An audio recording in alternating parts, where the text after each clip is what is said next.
नमस्कार. आपल्या सर्वांचं या आभासी सभेमध्ये स्वागत आहे. सुरुवातीलाच मी आपल्या सर्वांची दिलगिरी व्यक्त करतो की कार्यक्रमाला थोडा उशीर झाला.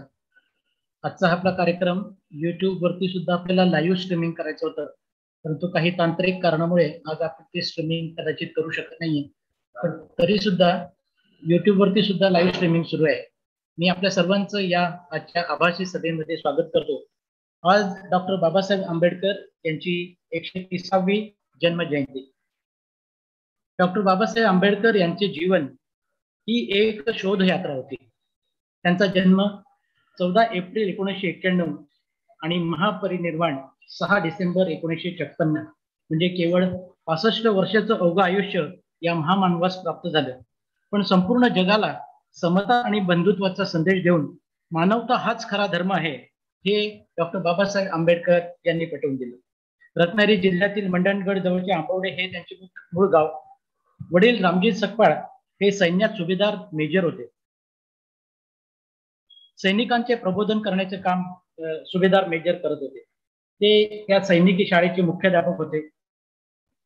मांस आणि मद्य यापासून आयुष्यभर रामजी सकपाळ लांब राहिले आणि त्याचप्रमाणे डॉक्टर बाबासाहेब आंबेडकर हे सुद्धा संपूर्ण आयुष्यभर हे मद्य, मांस आणि सुपारीचं सुद्धा त्यांना व्यसन नव्हतं.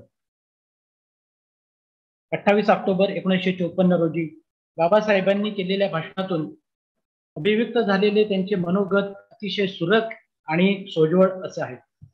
त्याला आपण आत्मकथन असूनच म्हणूया. आपल्या आत्मकथनात ते म्हणतात, माझ्या वडिलांचे घर हे जसे धर्मासन होते तसेच ते विद्यासनही होते. माझे वडील मला म्हणत, आपण गरीब असलो म्हणून घाबरण्याचं कारण नाही, तू विद्वान हो. म्हणजे विद्वान होण्याचा संदेश त्यांचे वडील यांनी त्यांना दिला आणि त्यांनी तो मान्य केला. बाबासाहेबांचे 3 गुरु होते, भगवान बुद्ध, कबीर आणि महात्मा फुले. त्यांची 3 दैवत होती, विद्या, विनय आणि शील. तत्वज्ञान, त्यांच्या आयुष्याचं तत्वज्ञान हे 3 शब्दामध्ये आपल्याला गुंफता येईल आणि ते 3 महत्वाचे शब्द म्हणते स्वातंत्र्य, समता आणि बंधुभाव. धर्माचं दुसरं नाव बंधुता आणि मानवता. मित्रहो, कालच डॉक्टर बाबासाहेब आंबेडकर यांच्याविषयी कॅनडाच्या ब्रिटिश कोलंबियातर्फे त्यांना वर्ल्ड साइन ऑफ इक्वॅलिटी म्हणजे जागतिक समतेचे प्रतीक म्हणून पुरस्कार देण्यात आला आणि हा दिवस समता दिन म्हणून कॅनडामध्ये सादर करण्यात येत आहे. संपूर्ण विश्वभर आज डॉक्टर बाबासाहेब आंबेडकर यांची 130वी जयंती अतिशय उत्साहाने साजरी करण्यात येत आहे आणि या जयंती निमित्ताने आपण सुद्धा मत्स्य महाविद्यालय शिरगाव रत्नागिरी राष्ट्रीय सेवा योजना अंतर्गत आज आपण आभासी 2 व्याख्यानं आयोजित केलेली आहेत. मित्रहो, जी 2 व्याख्याने आयोजित केलेली आहेत ती असे डॉक्टर बाबासाहेब आंबेडकर यांचे पैलू आहेत की ज्या पैलूंबरोबर सर्वसामान्य समाजाला फार मोठी माहिती नाही आणि ती माहिती आपल्याला व्हावी याकरता आजचा हा जो कार्यक्रम आहे तो आपण आयोजित केलेला आहे. सुरुवातीला आमच्या महाविद्यालयाचे स्वर्गीय डॉक्टर प्रकाश शिंगारे सर यांना विनंती करतो की त्यांनी 2 मिनिटांमध्ये प्रस्तावना करावी. Doctor Shingare sir. मला जरा अनम्यूट करा, माझा व्हिडिओ अनम्यूट करा. हॅलो, व्हिडिओ अनम्यूट होत नाही माझा. माझा आवाज येतोय ऐकू? चौधरी सर, आवाज येतोय? हॅलो, आवाज येतोय का माझा? हा, आपण बोला सर, आपला आवाज येतोय. हा, मला ते व्हिडिओ अनम्यूट केलेला नाही माझा. ठीक आहे सर, करतो आपला व्हिडिओ, आपण बोला सर. ओके, ठीक आहे. आज भारतरत्न डॉक्टर बाबासाहेब आंबेडकर यांच्या जयंतीनिमित्त त्यांना अभिवादन करण्यासाठी मत्स्य महाविद्यालय रत्नागिरी द्वारा आयोजित आभास व्याख्यान कार्यक्रमासाठी उपस्थित असणारे प्रमुख वक्ते प्राध्यापक प्रकाश नाईक साहेब, श्री शिवशाहू महाविद्यालय सरोड, तालुका शाहूवाडी, जिल्हा कोल्हापूर, तसेच रत्नागिरी येथील नवनिर्माण शिक्षण संस्थेचे अध्यक्ष माननीय श्री अभिजित हेगशेट्टे साहेब, यासोबतच महाविद्यालयातील सर्व प्राध्यापक, विभाग प्रमुख, वेगवेगळ्या विभागाचे विभाग प्रमुख, त्यासोबत सहयोगी प्राध्यापक, सहाय्यक प्राध्यापक, तांत्रिक अधिकारी कर्मचारी, याशिवाय विविध संशोधन केंद्रातील वेगवेगळ्या केंद्रातील त्यांचे केंद्र प्रमुख आणि त्यांच्या अधीनस्थ असणारे मत्स्यशास्त्रज्ञ, मत्स्य महाविद्यालयातील कार्यालयातील कर्मचारी वर्ग आणि उपस्थित सर्व माजी आजी विद्यार्थी विद्यार्थिनी वर्ग. खरं तर आपण या कोरोनाच्या धर्तीवर मागच्या वर्षी आपण इथे विचार केला होता की आपण प्रमुख उपस्थितीमध्ये आणि आपण हा कार्यक्रम इथे सर्वांसोबतच करूया, पण मागच्या वर्षी करता आला नाही. ह्या वर्षी सुद्धा इथे आपल्या कोरोनामुळे आपल्याला इथे वेबिनार स्वरूपामध्ये आपल्याला हा कार्यक्रम इथे आयोजित करावा लागत आहे. खरं पाहिलं तर डॉक्टर बाळासाहेब यांच्या जीवनाबद्दल आता चौधरी सरांनी आपल्याला माहिती दिलीच. भारतरत्न डॉक्टर बाबासाहेब आंबेडकर हे मानवी हक्काचे कैवारी, जागतिक दर्जाचे भारतीय अर्थशास्त्रज्ञ, कायदे पंडित, राजनीतिज्ञ, लेखक, समाज सुधारक, स्वतंत्र भारताचे पहिले कायदा मंत्री, भारतीय संविधानाचे जनक, दीनदलितांच्या जीवनाला झकडलेल्या गुलगुलीच्या शंखला तोडणारा महायोद्धा, उपेक्षितांच्या जीवनामध्ये अस्मितेची ज्योत पेटवणारा प्रकाश सूर्य, तसेच स्वतःच्या अलौकिक विद्वत्तेचा वापर समाज हितासाठी करणारा, अस्पृश्यता मिटवण्यासाठी चंद्रापरीस आपले जीवन झिजवणारा, आपल्या बांधवांच्या उन्नतीसाठी अहोरात्र झटणारे, समतेसाठी सत्याग्रह करणारे, भारतीय राजघटनेचे शिल्पकार आणि भारताचे एक अमूल्य रत्न ज्यांना आपण महामानव म्हणून संबोधतो असे आपले भारतरत्न डॉक्टर बाबासाहेब आंबेडकर यांचा जन्म 14 एप्रिल 1891 रोजी झाला आणि म्हणूनच आपण दरवर्षी 14 एप्रिलला त्यांची जयंती उत्साहाने साजरी करतो. अशा ह्या मानवापुढे मी नतमस्तक होतो आणि त्यांना वंदन करतो. खरं तर आज आपण जे 2 प्रमुख व्याख्याने ठेवलेले आहेत त्याच्यामध्ये एक अर्थशास्त्रावर आणि एक आहे ते शेतीवर आहे, जलसंपदावर आहे. बाबासाहेब आंबेडकरांनी त्यांच्या बऱ्याचशा ह्याच्यातून उल्लेख केलेला आहे की शेतीला उद्योग म्हणून पायाभूत सुविधा पुरवून शेतकऱ्यांचा आर्थिक विकास झाला पाहिजे याच्यावर त्यांचा भर होता. आर्थिक स्तोत्र तळागाळापर्यंत झिरपले पाहिजे जेणेकरून ग्रामीण माणसाच्या मानसिकतेत सकारात्मक बदल होतील, सकारात्मक बदल घडतील आणि आर्थिक विषमता जेवढी कमी होईल तेवढी जातीय भेदभावाची जी दरी आहे ती कमी होईल असं डॉक्टर बाबासाहेब आंबेडकर साहेबांना नेहमी वाटत असते. आणि यातूनच त्यांनी शेतीचे राष्ट्रीयकरण करण्याची संकल्पना मांडली. सामूहिक शेतीचे प्रणालीवर आधारित शेती महामंडळ, राज्यातील नद्यांच्या खोऱ्यांच्या विभागणी आणि त्यांचा विकास, जलसंवर्धन योजना यासारख्या गोष्टी अंमलात आणण्यासाठी त्यांनी अहोरात्र प्रयत्न केले आणि त्याच्यामुळेच आज आपण त्यांना सर्वसंपन्न असं एक महामानव म्हणून आपण त्यांना संबोधतो. आज त्यांच्या जयंतीनिमित्त आयोजित अभ्यासी व्याख्यान कार्यक्रमात मी प्रमुख वक्ते प्राध्यापक प्रकाश नाईक साहेब यांचं मी अभिनंदन करतो, स्वागत करतो. याशिवाय नवनिर्माण शिक्षण संस्था रत्नागिरीचे अध्यक्ष माननीय अभिजित हेगशेट्टे साहेब यांचे मी स्वागत करतो. आणि हे 2 प्रमुख व्यक्ती आपल्याला 2 विविध विषयावर, एक अर्थशास्त्र आणि दुसरं जलसंपदा क्षेत्रातील योगदान, या 2 विषयावर आपल्याला मार्गदर्शन करण्यात आहे. आणि त्यांनी आमच्या इथे विनंतीला मान देऊन हे दोन्ही प्रमुख वक्ते या कार्यक्रमासाठी उपस्थित राहिले. त्यांनी वेळ दिला, त्यांच्या व्यस्त कार्यक्रमातून त्यांनी आपल्याला इथे मार्गदर्शनासाठी उपस्थित राहत आहेत. त्याबद्दल मी डॉक्टर बाळासाहेब सावंत कोकण कृषी विद्यापीठाचे मत्स्य महाविद्यालयाचा प्रमुख म्हणून मी आपल्याला इथे पुन्हा एकदा स्वागत करतो आणि आपला ऋणी राहतो. धन्यवाद देतो सर्वांना. जय हिंद, जय महाराष्ट्र. धन्यवाद शिंगारे सर. आपल्या नेतृत्वाखाली या मत्स्य महाविद्यालयामध्ये या पद्धतीनेच आपण अतिशय उत्साहाने सर्व कार्यक्रम सादर करणार आहोत अशी मी आपल्याला ग्वाही देतो. आणि राष्ट्रीय सेवा योजनेच्या अंतर्गत हे सर्व कार्यक्रम अतिशय उत्साहाने आपण साजरे करू. यानंतर मी आमच्या महाविद्यालयातर्फे डॉक्टर बाबासाहेब आंबेडकर यांच्यावरती एक छोटी क्लिप तयार केलेली आहे.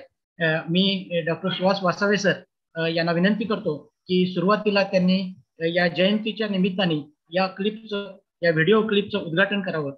ही क्लिप पहिल्यांदा सर्वांना दाखवावी आणि त्यानंतर आपण जे पहिले व्याख्यान जे आहे त्याकडे आपण जाणार आहोत.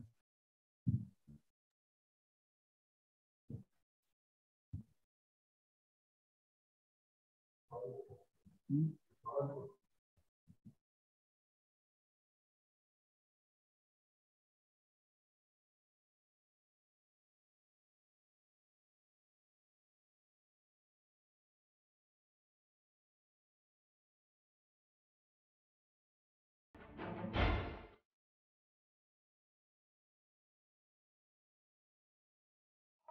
भारताचे पहिले कायदा मंत्री, भारतीय संविधानाचे शिल्पकार, भारतीय न्यायशास्त्रज्ञ, अर्थशास्त्रज्ञ, राजनीतिज्ञ, तत्वज्ञ, समाजसुधारक, पत्रकार, वकील, महामानव भारतरत्न डॉक्टर बाबासाहेब आंबेडकर यांची आज जयंती. 14 एप्रिल 1891 रोजी बाबासाहेब आंबेडकरांचा जन्म मध्य प्रदेशमधील महू येथे झाला. मध्य प्रदेशानंतर काही काळ दापोली, सातारा असं वास्तव्य करीत आंबेडकरांचं कुटुंब मुंबईत स्थायिक झालं. बाबासाहेबांनी सुरुवातीचं शिक्षण मुंबईतील सरकारी शाळेत घेतलं. मॅट्रिकची परीक्षा यशस्वीपणे उत्तीर्ण झाल्यानंतर बाबासाहेबांनी मुंबई विद्यापीठातून BA ची पदवी घेतली. बडोदा संस्थानाचे सयाजीराव गायकवाड यांच्या मदतीनं बाबासाहेब उच्च शिक्षणासाठी अमेरिकेत गेले. तेथील कोलंबिया विद्यापीठातून त्यांनी अर्थशास्त्र विषयात MA आणि PhDच्या पदव्या मिळवल्या. परदेशातील विद्यापीठातून अर्थशास्त्रात पदवी संपादन करणारे डॉक्टर बाबासाहेब आंबेडकर पहिले भारतीय होते. बाबासाहेबांनी 2 विषयात MA केलं, 2 विषयात PhD मिळवली, बार ॲट लॉ आणि DSc पदवी घेतली. समाजकार्य करावं आणि अर्थार्जनासाठी वकिली करावी असा निर्णय त्यांनी घेतला. 1920 साली डॉक्टर आंबेडकरांनी मूकनायक हे वृत्तपत्र सुरू करून अस्पृश्यांच्या सामाजिक आणि राजकीय युद्धाला सुरुवात केली. त्याच वर्षी कोल्हापूर संस्थानातील अस्पृश्यांची माणगाव येथे अस्पृश्यता निवारण परिषद घेतली. 20 जुलै 1924 रोजी मुंबईला त्यांनी बहिष्कृत हितकारिणी सभेची स्थापना केली. सामाजिक आणि राजकीयदृष्ट्या तळागाळात फेकल्या गेलेल्यांना भारतीय समाजातील इतरांच्या बरोबर आणणं हे या सभेचं ध्येय होतं. संपूर्ण देशात बहुसंख्य ठिकाणी अस्पृश्यांना सार्वजनिक पाणवठ्यावर पाणी भरण्याचा किंवा पिण्याचा अधिकार नव्हता. त्यामुळेच अस्पृश्यांना त्यांचा हक्क मिळवून देण्यासाठी बाबासाहेबांनी महाड येथे 1927ला चवदार पाण्यासाठी सत्याग्रह करून येथील चवदार तलाव अस्पृश्यांना पिण्याकरता खुला करून दिला. 1927 साली अस्पृश्यतेचा पुरस्कार करणाऱ्या मनुस्मृतीचं त्यांनी दहन केलं.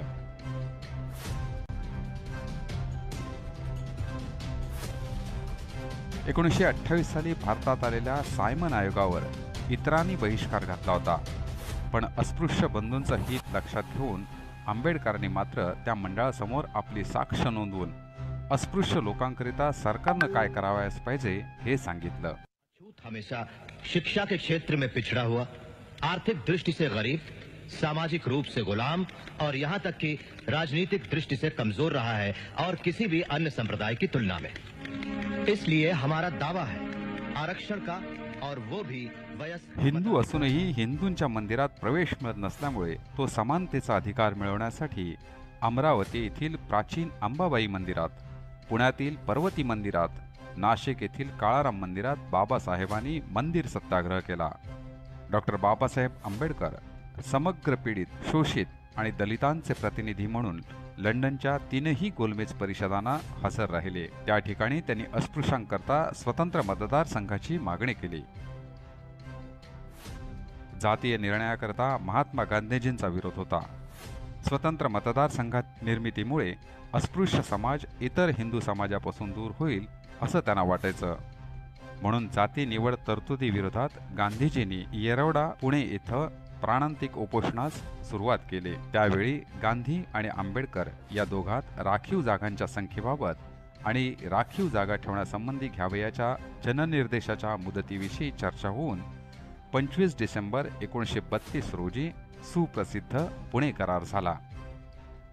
मजुरांना, कामगारांना हक्क आणि अधिकार मिळवून देण्यासाठी इसवी सन 1936 मध्ये त्यांनी स्वतंत्र मजूर पक्षाची स्थापना केली. या पक्षातर्फे अस्पृश्यांकरिता त्यांनी अनेक लढे दिले.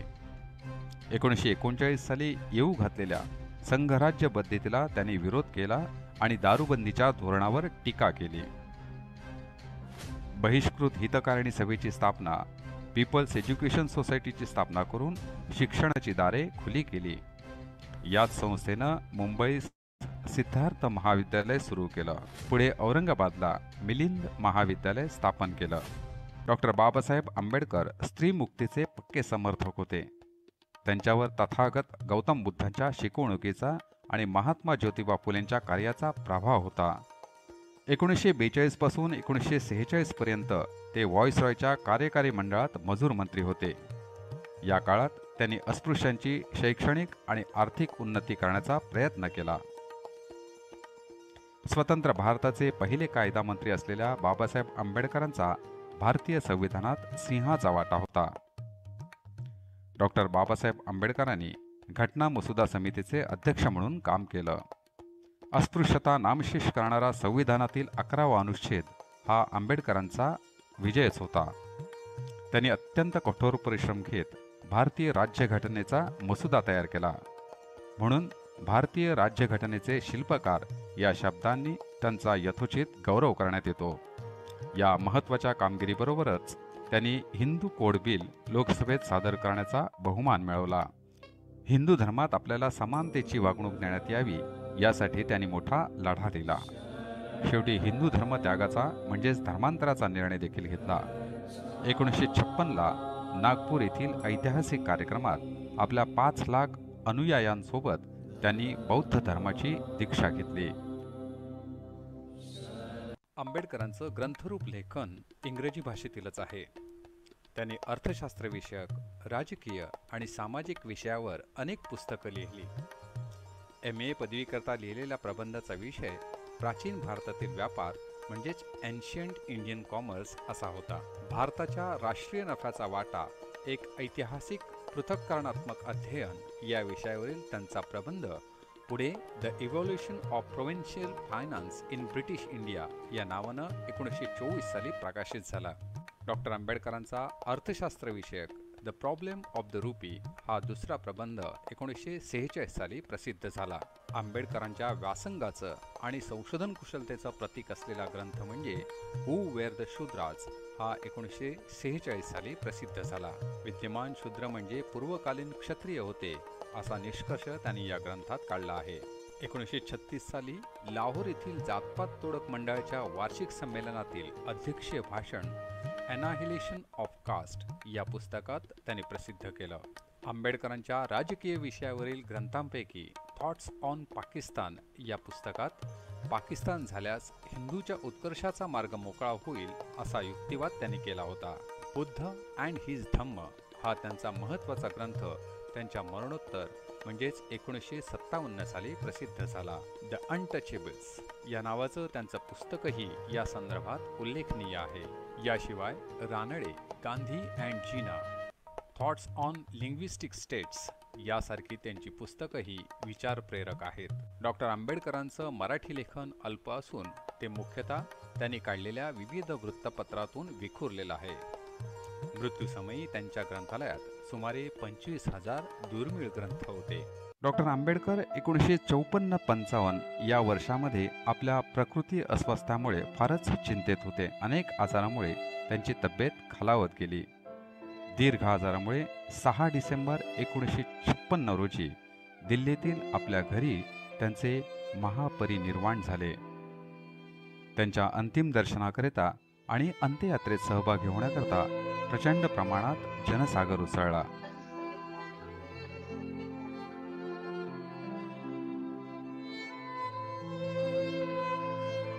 भारतरत्न डॉक्टर भीमराव आंबेडकरांनी आपल्या आयुष्याच्या 65 वर्षात देशाला सामाजिक, आर्थिक, राजनैतिक, शैक्षणिक, धार्मिक, ऐतिहासिक, सांस्कृतिक, साहित्यिक, औद्योगिक सह वेगवेगळ्या क्षेत्रात अनेक कामं करून राष्ट्राच्या निर्माणात अमूल्य योगदान दिलं.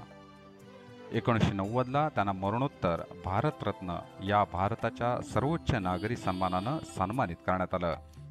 दूरदृष्टी ठेवून काम करणाऱ्या आंबेडकरांनी देशातील प्रत्येक भारतीयांच्या कल्याणासाठी कार्य केलेलं आहे. सोबतच समता, बंधुता आणि न्यायावर एकसंघ राष्ट्र निर्माणासाठी त्यांनी भारतीय संविधानाच्या माध्यमातून खूप मोठं योगदान दिलं आहे. प्रचंड बुद्धिमत्ता, समाजासाठी असीम त्याग करणारे, दलित समाजाला हक्क मिळवून देणारे, महाडचा सत्याग्रह, मनुस्मृतीचं दहन, मंदिर सत्याग्रह, शेतकऱ्यांचा कैवारी, गोलमेज परिषद, पुणे करार, स्वतंत्र मजूर पक्ष, बहिष्कृत हितकारिणी सभेची स्थापना, पीपल्स एज्युकेशन सोसायटीची स्थापना, महिलांसाठी कार्य, स्वातंत्र्य लढ्यात सहभाग, अशा कितीतरी गोष्टी बाबासाहेब आंबेडकरांनी आपल्या जीवनात केल्या. समाजासाठी आपलं संपूर्ण आयुष्य खर्ची घातलं. समाजामधील तळागाळातील व्यक्तींचा प्रामुख्यानं विचार केला. शिक्षणासाठी, समाजाच्या कल्याणासाठी आयुष्यभर संघर्ष केला. शिका, संघटित व्हा आणि संघर्ष करा असा गुरुमंत्र दिला. अशा या असामान्य कर्तृत्व गाजवणाऱ्या डॉक्टर बाबासाहेब आंबेडकर यांना त्यांच्या जयंतीदिनी मत्स्य महाविद्यालय शिरगाव रत्नागिरीचं हे विनम्र अभिवादन.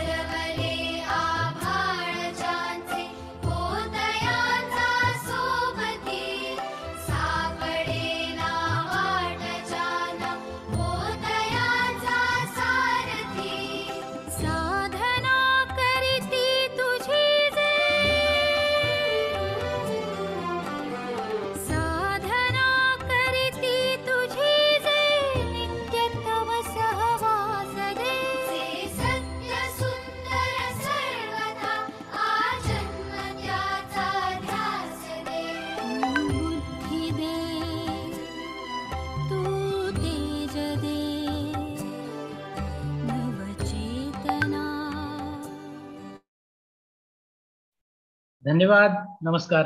अतिशय सुंदर क्लिप. आज ही video clip doctor Suhas Vasave या विस्तार शिक्षण विभागाचे सहयोगी प्राध्यापक यांनी स्वतः अतिशय कष्ट करून तयार केलेली आहे. आज या क्लिपचं आपण विधिवत उद्घाटन आणि पहिल्यांदा विमोचन आज आपण केलेलं आहे. यानंतर आज कार्यक्रमाला आपला थोडा उशीर होत आहे. मी प्रकाश नाईक सर यांना यानंतरचं पहिलं जे व्याख्यान आहे त्याकरता मी आमंत्रित करत आहे.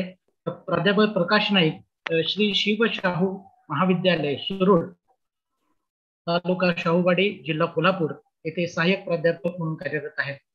समतावादी सांस्कृतिक चळवळ महाराष्ट्र या संघटनेचे जे राज्य उपाध्यक्ष आहेत.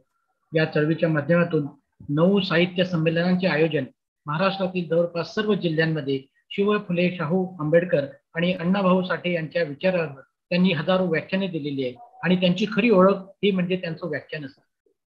विविध राष्ट्रीय आणि आंतरराष्ट्रीय चर्चासत्रामध्ये परिषदातून 30 पेक्षा जास्त शोध निबंध त्यांनी प्रसिद्ध केलेले. विविध नियतकालिक, आकाशवाणी, वर्तमानपत्र यातून त्यांची व्याख्यानं प्रसारित होत असतात. विविध साहित्य संमेलनामध्ये कवी आणि वक्ता म्हणून त्यांनी सहभाग घेतलेला आहे. विद्यार्थी चळवळीतील अनेक आंदोलनांचे नेतृत्व, प्राध्यापक आणि शिक्षकांच्या प्रश्नांवर आंदोलन प्राध्यापक नाईक यांनी केलेले. सामाजिक अन्याय आणि अत्याचाराविरोधाच्या चळवळीमध्ये प्राध्यापक प्रकाश नाईक हे नेहमी सक्रिय असतात. मी प्राध्यापक प्रकाश नाईक सर यांना या आजच्या व्याख्यानमालेचे पहिले पुष्प डॉक्टर भारतरत्न डॉक्टर बाबासाहेब आंबेडकर यांचे आर्थिक योगदान हे देण्याकरता मी सहर्ष स्वागत करीत आहे, सहर्ष निमंत्रित करीत आहे. नाईक सर. बाळासाहेब सावंत कोकण कृषी विद्यापीठाचं मत्स्य महाविद्यालय शिरगाव यांच्या वतीनं आज या ऑनलाईन जयंती सोहळ्याचं आयोजन करण्यात आलेलं आहे. भारतरत्न डॉक्टर बाबासाहेब आंबेडकर यांच्या या जयंती सोहळ्याच्या निमित्तानं माझ्यासोबत या सगळ्या कार्यक्रमात सहभागी असणारे आणि ज्यांनी अतिशय सुंदर असं प्रास्ताविक केलं ते आपल्या महाविद्यालयाचे डीन डॉक्टर शिंगारे सर, ज्यांनी या कार्यक्रमाचं सूत्रसंचालन केलेलं आहे आणि ज्यांनी मला निमंत्रित केलं ते आमचे जुने स्नेही तथा मार्गदर्शक सन्माननीय डॉक्टर केतन कुमार चौधरी सर. या कार्यक्रमामध्ये माझ्यासोबत जे एका महत्वाच्या विषयावर मांडणी करणार आहेत ते माझे मार्गदर्शक आणि महाराष्ट्रातील एक ख्यातनाम पत्रकार साहित्यिक आदरणीय अभिजित हेगशेटे सर. त्याचबरोबर ज्यांनी आत्ताच या ठिकाणी सुंदर अशा पद्धतीचं क्लिपचं सादरीकरण केलं ते वासावे सर. राष्ट्रीय सेवा योजना आणि सर्वच विभागांचे विभाग प्रमुख, विद्यार्थी, सर्व प्राध्यापक बंधू आणि भगिनी, खर तर चौधरी सरांना मी असं सांगितलं होतं की 11:15 मला फ्री होता आलं तर बरं होईल, परंतु आत्ताच 11:15 वाजतायत आणि त्यामुळं वेळेचं गणित लक्षात घेऊन मी माझ्या विषयाची मांडणी करणार आहे. मित्रांनो, डॉक्टर बाबासाहेब आंबेडकरांच्या आर्थिक विचारांबद्दल आणि त्यांनी आर्थिक विचारांच्या माध्यमातून जे भारताच्या एकूणच सगळ्या विचार विश्वाला जे काही योगदान दिलं, त्या योगदानाची चर्चा मी अत्यंत कमी वेळेमध्ये या ठिकाणी करण्याचा प्रयत्न करणार आहे.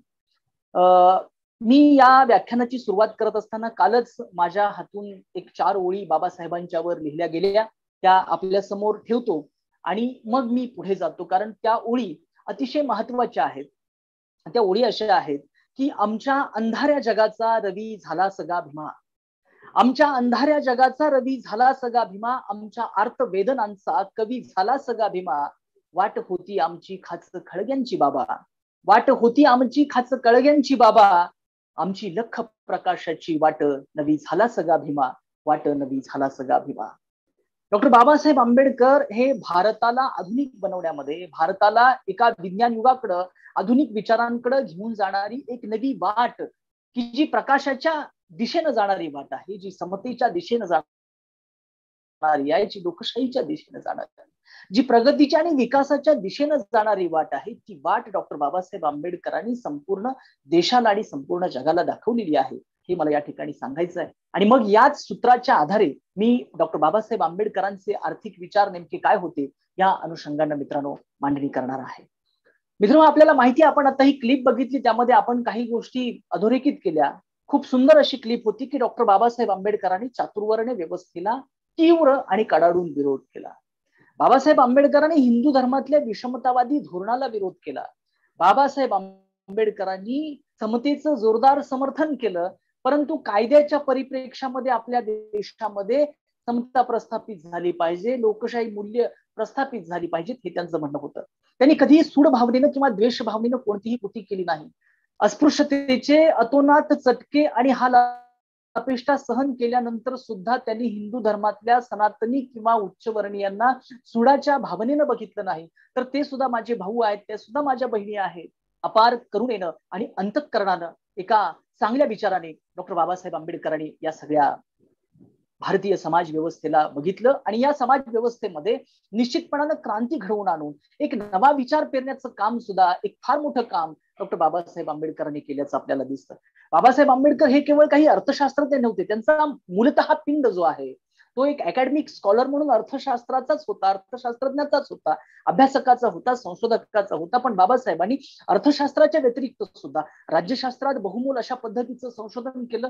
धर्म, संस्कृती, भाषा, समाज, राजकारण अशा विविधांगी क्षेत्रामध्ये, एवढंच नव्हे तर व्यापार, उद्योग, कृषी, जलनीती, ऊर्जा अशा वेगवेगळ्या क्षेत्रामध्ये त्यांनी काम केलं. तत्वज्ञानामध्ये काम केलं. एवढंच नव्हे तर समाजशास्त्र आणि अँथ्रोपॉलॉजी ज्याला आपण म्हणतो त्या मानववंशशास्त्रामध्ये सुद्धा मूलभूत अशा प्रकारचं संशोधन डॉक्टर बाबासाहेब आंबेडकरांनी केलेलं आहे. आणि या आजच्या व्याख्यानाचा जो प्रस्तुत विषय आहे तो बाबासाहेब आंबेडकरांच्या आर्थिक विचारांवर प्रकाशझोत टाकायचा आहे. आणि म्हणून त्या अनुषंगाने अत्यंत कमी वेळेमध्ये, साधारण एक 20 मिनिटांचं मी वेळ घेईन आणि या 20 मिनिटांमध्ये मी सारांश रूपानं डॉक्टर बाबासाहेब आंबेडकरांचे आर्थिक विचार नेमके काय होते हे मी सांगेन. मी नम्रपणे पहिल्यांदा या ठिकाणी सांगतो की मी काही अर्थशास्त्राचा चौधरी सर स्कॉलर नाही आहे. मी मराठी साहित्याचा विद्यार्थी आहे, भाषेचा विद्यार्थी आहे. परंतु बाबासाहेब आंबेडकरांच्यावर पीएचडीचं संशोधन करत असताना बाबासाहेब आंबेडकरांच्या सगळ्या ग्रंथांचं आणि त्यांच्या वरती लिखाण झालेलं जे आहे त्या ग्रंथांचं वाचन झाल्यानंतर मग मी माझी काही मतं तयार केली की बाबासाहेब आंबेडकरांचे अर्थशास्त्राचे संदर्भातले नेमके विचार कोणते होते आणि ते विचार त्या काळाशी सुसंगत कसे होते. एवढंच नव्हे तर बाबासाहेब आंबेडकर हे दूरदृष्टीचे किती होते की आज बाबासाहेबांच्या निर्माणाला जवळजवळ 70 वर्ष झालेली असताना, 75 वर्ष झालेली असताना आज सुद्धा बाबासाहेब आंबेडकरांचे सगळे विचार आजच्या सगळ्या वर्तमानाशी कसे प्रस्तुत ठरतात, त्याची सार्वकालिकता आणि त्याची प्रासंगिकता किती महत्वाची आहे हे मी सांगण्याचा प्रयत्न करणार आहे. मित्रांनो, डॉक्टर बाबासाहेब आंबेडकर हे अस्पृश्य जातीत जन्माला आलेले होते हे आपण सगळे जाणतोच. पण अस्पृश्यतेचे जे येणारे चटके आहेत ते पण त्यांनी सहन केले. एक पशुतुल्य जगण्याचा अनुभव त्यांनी लहानपणापासूनच घेतलेला होता. त्याची वेगवेगळी उदाहरणं आहेत, ती मी या ठिकाणी सांगणार नाही, वेळ आपल्याकडे खूप कमी आहे. परंतु मी एवढंच सांगेन की बाबासाहेब आंबेडकर ज्या अस्पृश्य जातीतून आलेले होते, या अस्पृश्य जातीतून शिकलेला, एवढे मोठी विद्वत्ता प्राप्त केलेला बाबासाहेब आंबेडकर नावाचा हा तरुण पहिला तरुण होता. बाबासाहेब आंबेडकरांच्या अगोदर सुद्धा काही लोक चळवळीत होते, म्हणजे अस्पृश्य समाजातले काही लोक विद्वान होते, परंतु त्यांच्या कार्याला काही मर्यादा होत्या. बाबासाहेब आंबेडकरांनी या सगळ्या मर्यादा पार केल्या आणि स्वतःच्या हिमतीवर, स्वतःच्या प्रज्ञेच्या बळावर, स्वतःच्या विद्वत्तेच्या बळावर त्यांनी हे सगळं काम केलं. अस्पृश्यतेचा चटका काय असतो आणि तो किती गंभीर असतो, तो किती भीषण असतो, तो किती दाहक असतो, याचं एकच उदाहरण मी तुम्हाला सांगतो आणि थेट बाबासाहेबांच्या आर्थिक विचारांकडे वळतो. मित्रांनो, बाबासाहेब आंबेडकर 1913ला BA झाले आणि त्यावेळेला त्यांची एक आठवण आहे की BA ला त्यांना एक भाषा विषय ठेवायला म्हणजे परवानगी होती, एका भाषेचा अभ्यास करायचं त्यांना त्यांच्या कॉलेजमध्ये तसा अभ्यासक्रम होता. बाबासाहेब आंबेडकरांनी संस्कृती भाषा निवडली. त्यावेळेला त्यांच्या शिक्षकांनी आणि त्या मॅनेजमेंटनी, त्या व्यवस्थापनाने सांगितलं की मिस्टर आंबेडकर, तुम्हाला संस्कृत विषय घेता येणार नाही कारण तुम्ही महार आहात. आणि मग बाबासाहेब आंबेडकरांना तो अपमान सहन करून पुन्हा पारशी भाषा शिकावी लागलेली आहे. हा इतिहास आहे मित्रांनो, समजून घ्या. हे तत्वज्ञान आलं कुठून की महार असलेल्या माणसानं संस्कृत भाषा शिकायची नाही, तर हे तत्वज्ञान आलं मनुस्मृती या ग्रंथातून. आणि मनुस्मृती असं सांगते की जर कुणी शूद्रांनी, अतिशूद्रांनी, स्त्रियांनी जर विद्या ग्रहण करण्याचा प्रयत्न केला तर त्यांची जीभ छाटून टाका. त्यांनी काही चांगलं ऐकण्याचा, विद्या ऐकण्याचा प्रयत्न केला तर त्यांच्या कानामध्ये तप्त शिशाचं तेल होता. अशा भयानक अशा शिक्षांची तरतूद मनुस्मृतीसारखा एक असा कडवट आणि अत्यंत अमानुष असा धर्मग्रंथ करत होता की ज्याला धर्माचं अधिष्ठान होतं. आणि बाबासाहेब आंबेडकरांना हे नको होतं. मनुस्मृतीचे कायदे काय होते, मनुस्मृतीचे नियम काय होते, म्हणजे त्यांनी स्पष्टपणे चातुर्वर्ण्य व्यवस्थेचा या ग्रंथानं पुरस्कार केला, या धर्मानं पुरस्कार केला. ब्रह्म्याच्या तोंडातून ब्राह्मणांचा जन्म झाला, ब्रह्म्याच्या बाहूतून क्षत्रियांचा जन्म झाला, ब्रह्माच्या मांडीतून वैश्यांचा जन्म झाला आणि शूद्रांचा जन्म हा ब्रह्माच्या पायातून झाला.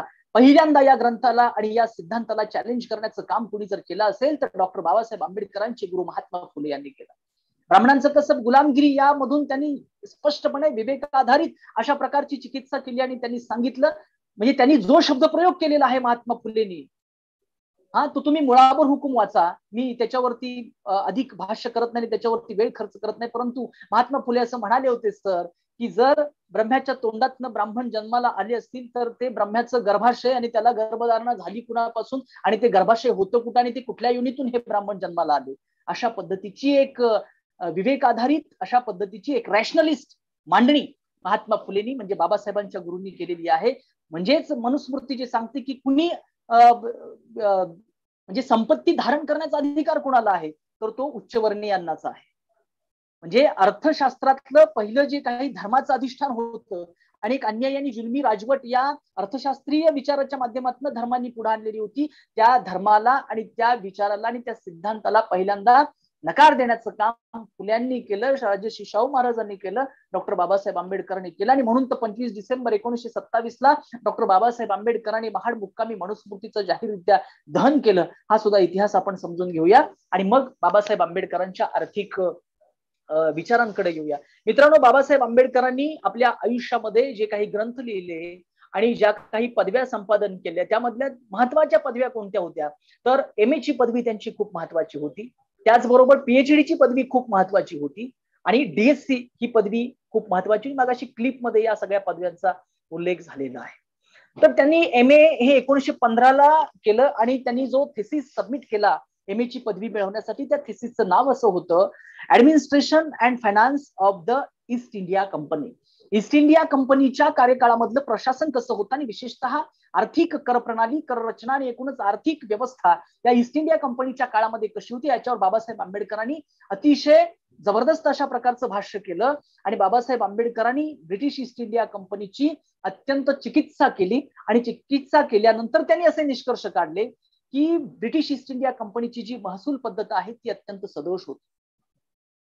बाबासाहेब आंबेडकर त्या काळामध्ये म्हणजे 1857 पर्यंतची हा जो काही कालखंड आहे ब्रिटिश ईस्ट इंडिया कंपनीचा स्थापनेपासूनचा, ते व्यापारी म्हणून आलेले होते. इथल्या दुहीचा फायदा घेतला ब्रिटिशांनी आणि इथल्या करोडो जनतेवरती त्यांनी कशा प्रकारे राज्य केलं याची साधार आणि मूलगामी मांडणी डॉक्टर बाबासाहेब आंबेडकर करतात या थेसिसमध्ये. आणि ते महसूल पद्धतीचा आढावा घेतात आणि ते म्हणतात की हा महसुलाचा खर्च जो होता आणि त्यांनी ब्रिटिश ईस्ट इंडिया कंपनीने जे कर लावलेले होते, टॅक्स लावलेले होते, ते टॅक्स लावल्यामुळं अधिकच्या करानं खरं तर या देशातली जनता भरडली गेली आणि एक प्रकारे त्यांनी जनतेची लूट केली, लयलूट केली, याचं साधार विश्लेषण डॉक्टर बाबासाहेब आंबेडकरांनी या थेसिसमध्ये केलं. आणि त्यांनी हे पण सांगितलं की हे त्यांनी कर लादल्यामुळं इथली शेती अडचणीत आली, इथले हस्तकौशल्यावर आधारलेले ओबीसी, विशेषतः ओबीसी समुदायाचे जे काही उद्योगधंदे होते ते उद्योगधंदे मोडीस निघाले आणि एकूणच भारताची सगळी अर्थव्यवस्था मोडकळीस आली. आणि त्याचं कारण त्यांनी ब्रिटिश ईस्ट इंडिया कंपनीच्या आर्थिक रचनेमध्ये आणि आर्थिक पॉलिसीमध्ये, इकॉनॉमिक पॉलिसीमध्ये त्यांनी याची कारणं शोधली आणि त्यांनी सांगितलं की इंग्लंड ही ब्रिटिश ईस्ट इंडिया कंपनीच्या माध्यमातून भारताची अक्षरशः लूट करत आहे. सामान्य माणूस या लुटीमुळे त्यावेळेला बेजार झाला होता, त्रस्त झालेला होता. आणि गंमत अशी होती त्या काळामध्ये की ब्रिटिश ईस्ट इंडिया कंपनीच्या कार्यकाळामध्ये त्यांचं प्रशासन असं होतं की त्यांचा कर जरी त्यांनी संकलित केला तरी सुद्धा त्या कराच्या माध्यमातून त्यांनी जी काही विकासाची किंवा वेलफेअरची कामं करायला पाहिजे होती, कल्याणाची कामं करायला पाहिजे होती, ती कामं त्यांनी केली नाहीत. उलट त्यांनी काय केलं तर लष्करावर खर्च जास्त केला, कारण त्यांना त्यांचा व्यापार टिकवायचा होता, त्यांच्या कंपनीचं प्रशासन टिकवायचं होतं, त्यांच्या अधिकाऱ्यांना गलेलट्ट पगार द्यायचे होते आणि भारताचं शोषण करायचं होतं. यासाठी जे जे काही करायला लागेल ते त्यांनी जनतेच्या पैशातून केलं. अशा प्रकारचं एक दाहक सत्य डॉक्टर बाबासाहेब आंबेडकरांनी या थेसिसमध्ये मांडलेलं आहे. बाबासाहेब आंबेडकर धाडसानं त्या काळामध्ये अशी मांडणी करतात या थेसिसमध्ये की इंग्लंड मधलं जे मँचेस्टर शहर आहे त्या मँचेस्टर शहराला 1834 ते 1848 या दरम्यान जेवढा पाणी पुरवठ्यावर फक्त खर्च झाला तेवढा सुद्धा खर्च सगळ्या भारतावर या ब्रिटिश ईस्ट इंडिया कंपनीने खर्च केलेला नाही. हे निष्कर्ष डॉक्टर बाबासाहेब आंबेडकरांनी अत्यंत धाडसानं मांडलेले आहेत, ब्रिटिश आमदानी ब्रिटिश काळामध्ये मांडलेले आहेत. हे बाबासाहेब आंबेडकरांचं धारिष्ट आणि धाडस आणि ही त्यांची विद्वत्ता आणि हा त्यांचा अभ्यास आपण सगळ्यांनी समजून घेतला पाहिजे. मित्रांनो, या कालखंडामध्ये ब्रिटिश ईस्ट इंडिया कंपनीच्या कालखंडामध्ये ज्या पद्धतीनं ब्रिटिश ईस्ट इंडिया कंपनीनं या भारतीयांचं शोषण केलं आणि भारतातले सगळे व्यापार मोडकळीस आणले, भारतातले सगळे उद्योगधंदे, लघु उद्योग जे विशेषतः होते, इथल्या प्रामुख्यानं ओबीसी समाजाचे जे उद्योगधंदे होते ते मोडकळीस आणले आणि इथली जी पारंपरिक शेती होती त्या शेतीवरती सुद्धा यांनी घाला घालण्याचं काम केलं आणि इथला शेतकरी आहे तो मोडून टाकण्याचं काम या ब्रिटिश ईस्ट इंडिया कंपनीच्या पॉलिसीने केलेलं आहे. हे बाबासाहेब आंबेडकरांनी सांगितलं. आता बाबासाहेब आंबेडकरांच्या या थेसिसचा रिलेव्हन्स म्हणजे याचं जे काही प्रासंगिकता आहे आणि ही जी काही प्रस्तुतता आहे ही प्रस्तुतता आपल्याला समकालाशी कशी जोडून घेता येते मी नंतर विवेचन करणार आहे. परंतु या थेसिस नंतर त्यांचा एक महत्वाचा दुसरा थेसिस होता, तो म्हणजे त्यांच्या पीएचडीचा थेसिस होता. आणि त्या पीएचडीच्या थेसिसचं त्यांच्या शीर्षक असं होतं, the evaluation of provincial finance in British India. British भारतातील प्रांतिक आणि वित्त व्यवस्थेचं मूल्यमापन हा त्यांच्या थेसिसचा विषय होता. कोलंबिया विद्यापीठाचे PhD degree holder doctor Babasaheb Ambedkar आहेत. सकाळी 6ला गेल्यानंतर रात्री 12 वाजेपर्यंत लायब्ररीमध्ये बसणारे एकमेव विद्यार्थी डॉक्टर बाबासाहेब आंबेडकर आहेत. सयाजीराव महाराजांच्या फेलोशिपवरती कोलंबिया विद्यापीठामध्ये जाऊन सगळ्या जगभरातल्या सगळ्या अर्थशास्त्रज्ञांचा, सगळ्या आर्थिक विचारांची चिकित्सा करून तो आर्थिक विचार पचवून, ते संस्कार पचवून आपले काही वेगळे निष्कर्ष धाडसानं मांडणारे स्कॉलर म्हणजे डॉक्टर बाबासाहेब आंबेडकर आहेत. हे आपण समजून घेतलं पाहिजे. आणि या पीएचडीच्या थेसिसमध्ये त्यांनी राज्य म्हणजे स्टेट्स, त्यानंतर सेंट्रल गव्हर्नमेंट, केंद्र सरकार आणि त्याचबरोबर संस्था, ज्या वेगवेगळ्या इन्स्टिट्यूट आहेत यांच्यातले सहसंबंधांची मीमांसा डॉक्टर बाबासाहेब आंबेडकरांनी केलेली आहे. म्हणजे ब्रिटिश काळातल्या या सगळ्या वित्त रचनेची मीमांसा, मूल्यमापन, इव्हॅल्युएशन डॉक्टर बाबासाहेब आंबेडकरांनी या थेसिसमध्ये केलं. आणि त्यांनी धाडसानं पुन्हा एकदा सांगितलं की या ब्रिटिशांच्या काळामध्ये जे शेठ, सावकार, श्रीमंत, धनिक, भांडवलदार आहेत त्यांना करामध्ये सूट दिली जाते, त्यांना विशेष प्रोत्साहन दिलं जातं, त्यांना विशेष अनुदान दिलं जातं, परंतु गरिबांवर मात्र कर लादला जातो आणि तो अन्यायी आणि अमानुष कर आहे. हे बाबासाहेबांनी अधोरेखित केलेलं आहे. म्हणजे त्यावेळची परिस्थिती अशी होती की राज्यानं बजेट मांडायचं आणि त्या बजेटला अनुसरून त्यांनी केंद्राकडून तो निधी घ्यायचा. हा निधी मात्र सगळा जो आहे तो निधी केंद्र सरकारनं संकलित करायचा आणि त्यांनी स्टेट्सना, राज्यांना त्यांच्या बजेटनुसार आर्थिक तरतूद करायची. अशा पद्धतीची त्या काळामध्ये एक प्रणाली होती, एक राज्य प्रणाली होती. बाबासाहेब आंबेडकरांनी नेमकी या प्रणालीवरती बोट ठेवलं आणि त्यावेळेला धाडसानं सांगितलं की इथून शेतीची भरभराट होत नाहीये, शेतकरी मोडतोय, होतोय, शोषण होतंय, त्यावेळेला निश्चितपणानं माझा भारत देश हा शेतीवर आधारित आहे, पारंपरिक शेतीवर आधारित आहे. आणि जर शेतकरीच मोडला तर माझ्या भारतातली अर्थव्यवस्था सगळी मोडकळीस येईल. आणि शेतीवर आधारलेले म्हणजे काही समजा 70% लोक असं नाही म्हणता येणार, पण काही टक्के लोक शेती करत असतील तर त्या शेतीतल्या उत्पादनावर त्याच्यावर प्रक्रिया करणारे किंवा त्याच्या संबंधानं आणखी काही लघु उद्योग, व्यापार उद्योग आणि काही उद्योग उभे राहिलेले असतात. हे आपण समजून घेतलं पाहिजे. तर शेतीवर आपण खर्च करत नाही, शेतीवरती आपण दुर्लक्ष करतो आणि त्यामुळे इतर जे काही उद्योग आहेत ते उद्योग मोडकळीस आलेले आहेत. हे निरीक्षण, हा निष्कर्ष डॉक्टर बाबासाहेब आंबेडकरांनी त्या थेसिस मध्ये मांडला आणि ब्रिटिश सरकारला म्हणजे त्यांचे जे निष्कर्ष, कन्क्लुजन त्यांच्या थेसिस मध्ये आलेले आहेत त्याची दखल नंतरच्या काळामध्ये सगळ्या सरकारांना घ्यावी लागली. एवढंच नव्हे तर सगळ्या जगातल्या सगळ्या सरकारांना याची दखल घ्यावी लागलेली आहे की एखाद्या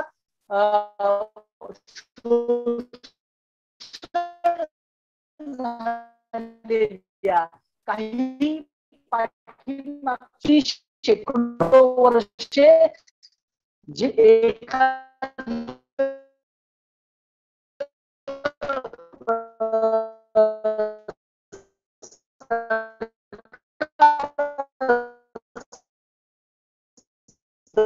सत्ता असते आणि ती सत्ता मोठ्या प्रमाणावरती त्या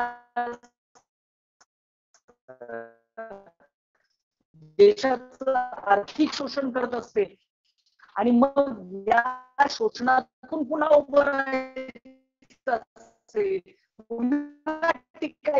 असेल तर आपल्याला डॉक्टर बाबासाहेब आंबेडकरांच्या आर्थिक विचारांचं मॉडेल जे आहे ते मॉडेल त्याचा आदर्श पुढे वाटचाल करायला जगातल्या इतर सरकारांनी समजून घेतलं आणि मग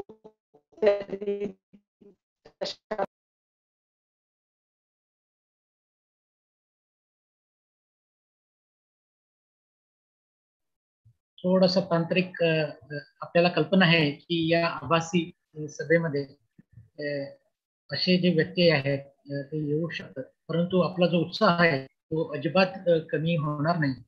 थोड्याच वेळात परत एकदा प्रकाशजी नाईक आपल्याकडे जॉईन होतील, परंतु अतिशय महत्वाची मांडणी त्यांनी आर्थिक विषयामध्ये डॉक्टर बाबासाहेब आंबेडकर यांच्या संदर्भात केलेली आहे.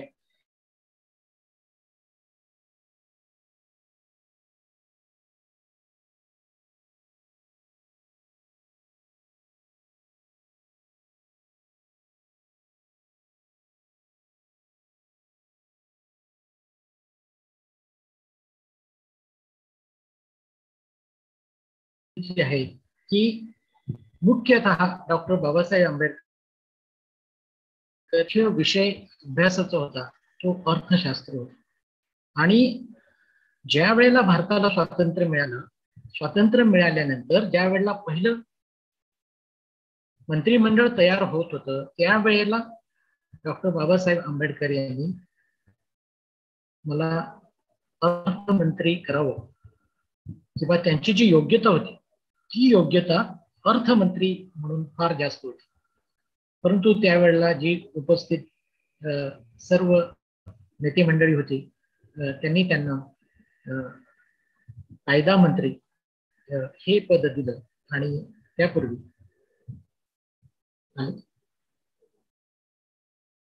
कायदा मंत्री हे जे पद त्यांना मिळालं त्यामध्ये सुद्धा त्यांनी अतिशय, तर सांगण्याचा अर्थ असा आहे की मित्रांनो, आपल्याला जी जबाबदारी दिलेली आहे आपल्या आयुष्यामध्ये, आपल्याला जी जबाबदारी मिळते ती जबाबदारी आपण अत्यंत निष्ठेने, अत्यंत अभ्यासपूर्ण अशी ती केली पाहिजे. याचं एक उत्कृष्ट उदाहरण, एक उत्कृष्ट आदर्श आपल्याकडून कोण असेल तर ते डॉक्टर बाबासाहेब आंबेडकर आहे. आज आपण ह्या आर्थिक पैलूच्या बाबतीमध्ये हे जे योगदान आहे त्या योगदानाबद्दल श्री प्रकाश नाईक यांच्याकडून ऐकत होतो. आणि प्रकाश नाईक हे खरं तर त्याने सांगितलं की भाषेचे विद्यार्थी आहेत.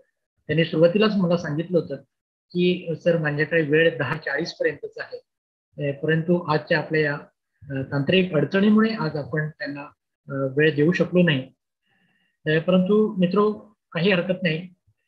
परत एकदा त्यांचं व्याख्यान आयोजित करूया. डॉक्टर प्रकाश नाईक यांचं व्याख्यान ऐकायचं म्हणजे तुम्हाला तुमच्या मनाची अतिशय चांगली तयारी करायला. प्रत्येक शब्द त्यांच्या व्याख्यानातला जो आहे हा अभ्यासाच्या आधारावरती असतो. असे प्राध्यापक प्रकाश नाईक यांचं हे आर्थिक योगदानाचं जे व्याख्यान होतं त्यांनी आपल्या व्याख्यानामध्ये सांगितलं की डॉक्टर बाबासाहेब आंबेडकर यांचं जे आर्थिक मॉडेल होतं ते मॉडेल जर का आपण प्रत्यक्षामध्ये आणलं असतं तर आज आपल्या भारताची परिस्थिती, आर्थिक परिस्थिती काहीतरी वेगळी असते. आणि नक्कीच आहे, हेच करा मित्र हो. डॉक्टर बाबासाहेब आंबेडकर हे अष्टपैलू व्यक्तिमत्व आणि हे अष्टपैलू व्यक्तिमत्व चे सर्व पैलू आपल्या सर्वांच्या समोर अतिशय चांगल्या पद्धतीने यावे याकरता आपण ही जी व्याख्यानमाला आहे त्या व्याख्यानमालेचं पहिलं व्याख्यान जे आहे हे आयोजित केलं होतं. प्रकाश नाईक सर, आपण परत एकदा आपण जॉईन झालात तर मी जर का माझा आवाज ऐकायला येत असेल तर आपण जर का पुढे चालू ठेवणार असाल तर नक्की चालू ठेवू शकतो. प्रकाश नाईक.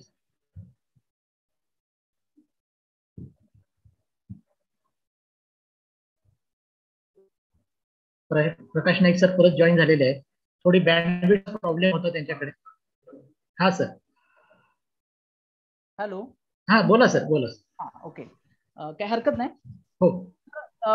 डॉक्टर बाबासाहेब आंबेडकरांचे यावेळी या थेसिससाठी मार्गदर्शन करणारे होते doctor R.A. Seligman. Seligman sir हे पूर्ण विश्वातले त्यावेळीचे आघाडीचे अर्थशास्त्रज्ञ होते आणि त्यांनी या थेसिस बद्दल अशी प्रतिक्रिया व्यक्त केली होती की भीमराव रामजी आंबेडकर यांनी घटनांचं वस्तुनिष्ठ अशा प्रकारचं विश्लेषण केलेलं आहे. याची सखोल चर्चा आजपर्यंत कुठंच झालेली नाही आहे आणि बाबासाहेबांनी जे निष्कर्ष काढलेले आहेत ते संपूर्ण जगाने स्वीकारावे अशा प्रकारचे आहेत. सेलिगमन सारखा एक महान तत्ववेत्ता, एक जबरदस्त असा अर्थशास्त्रज्ञ, फार मोठा इंटेलेक्च्युअल पर्सनॅलिटी म्हणून त्यांच्याकडे सगळं जग त्या काळातलं बघत होतं.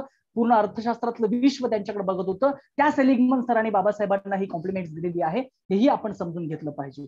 आणि यानंतर बाबासाहेब आंबेडकरांनी DSC साठी एक प्रबंध लिहिला. त्या प्रबंधाचं नाव होतं the problem of rupees, its origin and solution. या थेसिसचं पुढं ग्रंथामध्ये रूपांतर झालं द प्रॉब्लेम ऑफ रुपी, भारतीय रुपयाचा प्रश्न म्हणून. भारतीय चलनाची जडणघडण कशी करायची आणि कशी असली पाहिजे या बाबतीमध्ये बाबासाहेब आंबेडकरांनी या थेसिसमध्ये आपली काही संशोधन मांडलेलं आहे आणि काही निष्कर्ष काढलेले आहेत. तर बाबासाहेब असं म्हणत होते की चलन हे जे आहे ते अपरिवर्तनीय असलं पाहिजे आणि जर तसं झालं नाही, ते म्हणजे परिवर्तनीय जर असलं तर बदललेलं असलं तर निश्चितपणानं त्याचा भाववाढीवर परिणाम होतो आणि एकूणच देशाच्या अर्थव्यवस्थेवरती त्याचा परिणाम होतो. याबद्दलची मूलभूत आणि मूलगामी मांडणी डॉक्टर बाबासाहेब आंबेडकरांनी या थेसिस मध्ये केलेली आहे. आणि सगळ्यात महत्वाचं म्हणजे ही भाववाढ नियंत्रित करणं आणि चलनावरती नियंत्रण असावं यासाठी रिझर्व्ह बँकेसारख्या एका शिखर बँकेचं या सगळ्या व्यवस्थेवरती नियंत्रण असलं पाहिजे अशी भूमिका डॉक्टर बाबासाहेब आंबेडकरांनी या थेसिस मध्ये घेतलेली आहे, की जी भूमिका अतिशय महत्वाची आहे. त्याच्या अगोदर 1929ला ज्यावेळेला हिल्टन कमिशन आलं होतं, भारतीय चलनाच्या संदर्भामध्ये काही सुधारणा आणि कशा पद्धतीची व्यवस्था असली पाहिजे याचा अभ्यास करण्यासाठी, त्यावेळेला 20 अर्थशास्त्रज्ञांनी त्या हिल्टन कमिशनच्या समोर आपली साक्ष दिलेली होती आणि या साक्ष देणाऱ्या 20 इंटेलेक्च्युअल मध्ये 19 जणांनी साक्ष दिली आणि त्या 20 जणांमध्ये बाबासाहेब आंबेडकर हे एकमेव इंटेलेक्च्युअल असे होते की जे सगळ्यात तरुण होते, वयानं लहान होते. आणि सगळ्यात विशेष गोष्ट ही की बाबासाहेब आंबेडकरांच्या या सगळ्या थेसिसवरती आणि विचारांवरती त्या 19 जणांनी उरलेल्या साक्ष दिलेली होती, हे पण आपण ध्यानात घेतलं पाहिजे. म्हणजे डॉक्टर बाबासाहेब आंबेडकर त्या काळामध्ये किती कमी वयामध्ये जागतिक पातळीवरती, एका वैश्विक पातळीवरती अर्थशास्त्राचे मुद्दे विश्लेषण करत होते आणि हा सगळा विषय त्यांनी किती व्यवस्थितपणे मांडलेला होता हे आपण समजून घेतलं पाहिजे. या DSCच्या प्रबंधामध्ये त्यांनी एक महत्वाचं भूमिका मांडलेली होती. म्हणजे प्रोफेसर केन्स नावाचे एक त्यावेळेचे ताकदीचे आणि जागतिक दर्जाचे एक अर्थशास्त्रज्ञ होते. त्यांनी असं म्हटलं होतं की सुवर्ण विनिमय पद्धतीचा पुरस्कार त्यांनी केलेला होता. पण डॉक्टर बाबासाहेब आंबेडकरांनी त्या केन्स साहेबांच्या पेक्षाही वेगळं मत मांडलं आणि त्यांनी सांगितलं की या केन्स साहेबांचं मत जर आपण अंमलात आणलं तर रुपयाची किंमत घसरू शकते. आज सुद्धा बघा डॉलरच्या तुलनेमध्ये जो रुपयाची किंमत जी घसरते आहे आणि त्याचा परिणाम मग इथल्या सगळ्या जीवनावश्यक वस्तूंच्या वरती होतो आहे. आंतरराष्ट्रीय बाजारपेठेतलं जे काही आर्थिक गणित असतं ते आपल्या गावातल्या सुद्धा अर्थकारणाशी किती रिलेटेड असतं याच्याबद्दलची दूरदृष्टीनं मांडणी बाबासाहेब आंबेडकर त्या काळामध्ये करत होते. हे पण आपण समजून घेतलं पाहिजे मित्रांनो. कारण रुपयाची जर किंमत घसरली तर महागाई वाढणार आणि महागाई वाढली की साठेबाजी आली आणि साठेबाजी आली की जे पैसे लावणारे लोक आहेत त्यांना अधिक पैसा मिळत राहणार. आज आपल्या देशामध्ये आपण जे बघतोय की काही ठराविक भांडवलदारांची जी काही प्रोग्रेस होते, इम्प्रुव्हमेंट होतीये, डेव्हलपमेंट होतीये, तशा पद्धतीनं बाबासाहेब आंबेडकरने हा धोका त्यावेळेला सांगितलेला होता. हे आपण समजून घेतलं पाहिजे. आणि म्हणून बाबासाहेब आंबेडकरांनी हा डीएससीचा जो काही थेसिस आहे तो सुद्धा अत्यंत बाबासाहेब आंबेडकरांचा हा थेसिस महत्वाचा आहे आणि त्याचे संदर्भ आजच्या काळाशी सुद्धा फार महत्वाचे जुळतात की बाबासाहेब आंबेडकरांचा जर विचार आपण अंमलात आणला नाही तर काही ठराविक भांडवलदारांचीच मोठी प्रगती होणार आहे आणि सामान्यातला सामान्य माणूस आहे, गरीब आहे, तो अन्नात सुद्धा मोताद होण्याची शक्यता आहे. हे बाबासाहेब आंबेडकरांनी या संशोधनातून जो काही धोका व्यक्त केलेला होता तो धोका आजच्या काळामध्ये सुद्धा आपण सगळ्यांनी समजून घेतला पाहिजे. 1916 मित्रांनो बाबासाहेब आंबेडकरांनी अत्यंत दूरदृष्टीनं जी भूमिका मांडलेली होती ती मला फार महत्वाची वाटते की लहान धारणा क्षेत्राच्या बाबतीमध्ये लँड डिवायडेशनच्या बाबतीमध्ये बाबासाहेब आंबेडकर 1916 मध्ये जी भूमिका घेतात की आज 100 वर्षांनी किती तंतोतंत खरी ठरते बघा. काय होतं की ज्यावेळेला आपली पारंपरिक शेती असते 2 एकर, ज्यावेळेला ती पुढच्या पिढीमध्ये जाते त्यावेळेला त्या 2 एकर लँडचं डिवायडेशन होतं आणि पुन्हा ती प्रत्येकाच्या वाटणीला येते अर्धा एकर, पुन्हा त्याच्यामध्ये अर्ध्या एकराची आणखी काही डिवायडेशन होतं. तर अशी शेती जी आहे ही शेती फायद्यातली शेती नाही. ज्यावेळेला क्षेत्र मोठं असतं त्यावेळेला आपण तिथं काही इन्व्हेस्टमेंट करू शकतो, गुंतवणूक करू शकतो, नवे प्रयोग करू शकतो आणि त्यातून अधिक उत्पन्न घेऊ शकतो. परंतु कमीत कमी ज्यावेळेला धारणा क्षेत्र होईल त्यावेळेला त्यातून आपण काही फार आपल्या हातामध्ये शेती उत्पादन लागणार नाही. हे बाबासाहेब आंबेडकरांनी सांगितलं होतं आणि आपली जी काही पारंपरिक शेती आहे त्याला बाबासाहेब आंबेडकर त्या काळामध्ये विरोध करतात आणि बाबासाहेब यासाठी एक शिफारस करतात की शेती व्यवसायाचं राष्ट्रीयकरण झालं पाहिजे. माझ्या दृष्टीनं अर्थशास्त्रीय त्यांच्या विचारामधला हा एक विचार फार महत्वाचा आहे, हा मुद्दा फार महत्वाचा आहे. आज बिहार, उत्तर प्रदेश किंवा महाराष्ट्रामध्ये सुद्धा काही तिकडं त्या नॉर्थ इंडियामध्ये काही ठाकूर लोक आहेत, जमीनदार लोक आहेत. आपल्या महाराष्ट्रामध्ये पण काही असे लोक आहेत की जे जमीनदार लोक आहेत, त्यांच्या म्हणजे 50-50 एकर एकेकाची जमीन आहे आणि त्यांच्या तिथं काम करायला हे लोअर कास्ट मधले बरेचसे शेतमजूर तिथं जातात.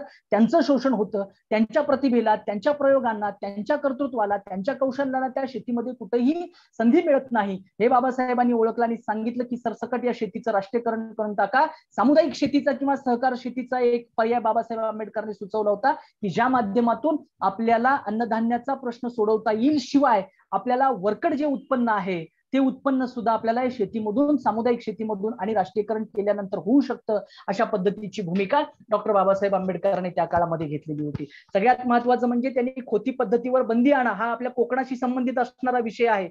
मित्रांनो, मी तुम्हाला आवर्जून सांगेन की डॉक्टर बाबासाहेब आंबेडकर 1926 ला पहिल्यांदा विधिमंडळावर सदस्य म्हणून नॉमिनेट झाले. ब्रिटिश गव्हर्नमेंटनी त्यांना नियुक्त केलं आणि 1927च्या फेब्रुवारीमध्ये पहिलं भाषण बाबासाहेब आंबेडकरने आमदार म्हणून केलं, विधान परिषदेचा सदस्य म्हणून. कुणाच्या संदर्भातलं हे भाषण केलं त्यांनी? हे काही त्यांनी महाराजांच्यासाठी केलं नाही, मांगांच्यासाठी केलं नाही, आपल्यासाठी केलं नाही. त्यांनी स्वतःच्या जातीसाठी किंवा स्वतःच्या काही प्रश्नांवरती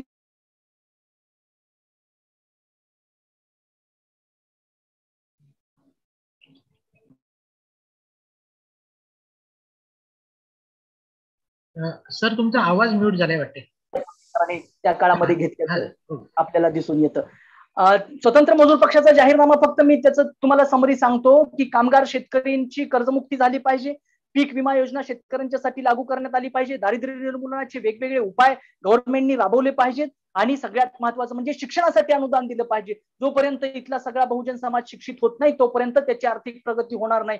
हा सिद्धांत डॉक्टर बाबासाहेब आंबेडकर मानतात आणि ते सांगतात की या देशामध्ये सदोष कर प्रणाली असल्यामुळं या देशाचं फार मोठ्या प्रमाणावरती नुकसान होत आहे, हे पण बाबासाहेब आंबेडकर सांगतात. मित्रांनो, मला खरं तर खूप मुद्दे मांडायचे होते परंतु वेळ कमी आहे, 12:15 वाजतात चौधरी सर. मी एकच मुद्दा तुम्हाला सांगतो की कोणत्याही देशाचं अर्थकारण हे त्या देशातल्या लोकसंख्येवरती चालत असतं, नियंत्रित होत असतं. त्या देशातली कौशल्य आधारित लोकसंख्या किती आहे, त्या देशातली बसून खाणारी लोकसंख्या किती आहे, त्या देशातली क्रय शक्ती असणारी म्हणजे प्रत्यक्ष काम करणारी लोकसंख्या किती आहे, त्यावरती त्या देशाचा आर्थिक डोलारा सगळा उभा असतो आणि तो देश प्रगतीच्या दिशेने जाऊ शकतो. बाबासाहेब आंबेडकरांनी आपल्या देशाच्या लोकसंख्येच्या वेगाचा हा धोका त्या काळामध्ये ओळखला आणि 1936 ला त्यांच्या शेड्यूल कास्ट फेडरेशनचे जे काही आमदार होते, सहकारी होते, पीजे रोहमदादा नगर जिल्ह्यातले आहेत त्यांना त्यांनी विधिमंडळामध्ये बिल मांडायला लावलं, संतती नियमनाचं बिल आणि लोकसंख्या नियंत्रणाचं बिल. त्यावेळेला त्यांनी असं सांगितलं की इथल्या महिलांचं, इथल्या म्हणजे कुटुंबाचं, प्रत्येक कुटुंबाचं, पुरुष स्त्रियांचं प्रबोधन झालं पाहिजे. लोकसंख्या नियंत्रित करण्यासाठी जी काही आधुनिक साधनं आहेत, इन्स्ट्रुमेंट्स आहेत, ती वापरली पाहिजेत. आणि हा जो आपला पारंपरिक दृष्टिकोन आहे, म्हणजे मुलं म्हणजे देवाघरची फुलं, जी जन्माला येतात चोच दिली की म्हणजे काय दाण्याची व्यवस्था करेल, हा जो काही आपला खुळचट आणि धार्मिक असा प्रथा परंपरांमधला जो काही भाग आहे, तो त्याला आपण पहिल्यांदा हादरा दिला पाहिजे आणि आपण लोकसंख्या नियंत्रित केली पाहिजे. ही भूमिका डॉक्टर बाबासाहेब आंबेडकरांनी त्या काळामध्ये घेतलेली होती. आणि मित्रांनो, सगळ्यात महत्वाचं म्हणजे की डॉक्टर बाबासाहेब आंबेडकर जे संविधान लिहिलं, त्या संविधानामध्ये त्यांनी भांडवलवादाला जोरदार विरोध केला आणि समाजवादाचा त्यांनी पुरस्कार केलेला आहे. समाजवाद हाच या देशाला तारू शकतो आणि समाजवाद हाच या देशाला पुढे घेऊन जाऊ शकतो, हे बाबासाहेब आंबेडकरांनी सांगितलेलं आहे. समाजवाद हा लोकशाहीला, आर्थिक सामाजिक लोकशाहीला समाजवाद हा एका आर्थिक आणि सामाजिक लोकशाहीमध्ये परावर्तित करत असतो. आणि बाबासाहेब आंबेडकरांनी धोका शेवटच्या संविधान सभेच्या मीटिंगमध्ये सांगितलेला होता की आज आपल्या देशामध्ये राजकीय इक्वेलिटी आहे, परंतु आर्थिक आणि सामाजिक इक्वेलिटी नाहीये. ही जोपर्यंत आपण पूर्ण करत नाही, हे समान पातळीवर करत नाही, आणि जर असंच जर घडलं तर हे लोकच संविधान जाळल्याशिवाय राहणार नाही, हे बाबासाहेबांचं स्टेटमेंट आहे. हा धोका त्यांनी ओळखलेला होता. मला वाटतं आज हा धोका तीव्र आणि प्रकर्षानं पुढे येतोय. बघा, अंबानी आणि अदानी यांचीच भरभराट होताना दिसतेय. आम्ही सगळे जे गोरगरीब कष्टकरी शेतमजूर जे आहोत ते आणखी गरीब होताना दिसतोय. हा जो सगळा भाग आहे तो आपण समजून घेतला पाहिजे. सगळ्यात महत्वाचं म्हणजे शिक्षण आणि आरोग्य या ज्या काही दोन महत्वाच्या सेवा आहेत, या सेवांची जबाबदारी सरकारनंच घेतली पाहिजे.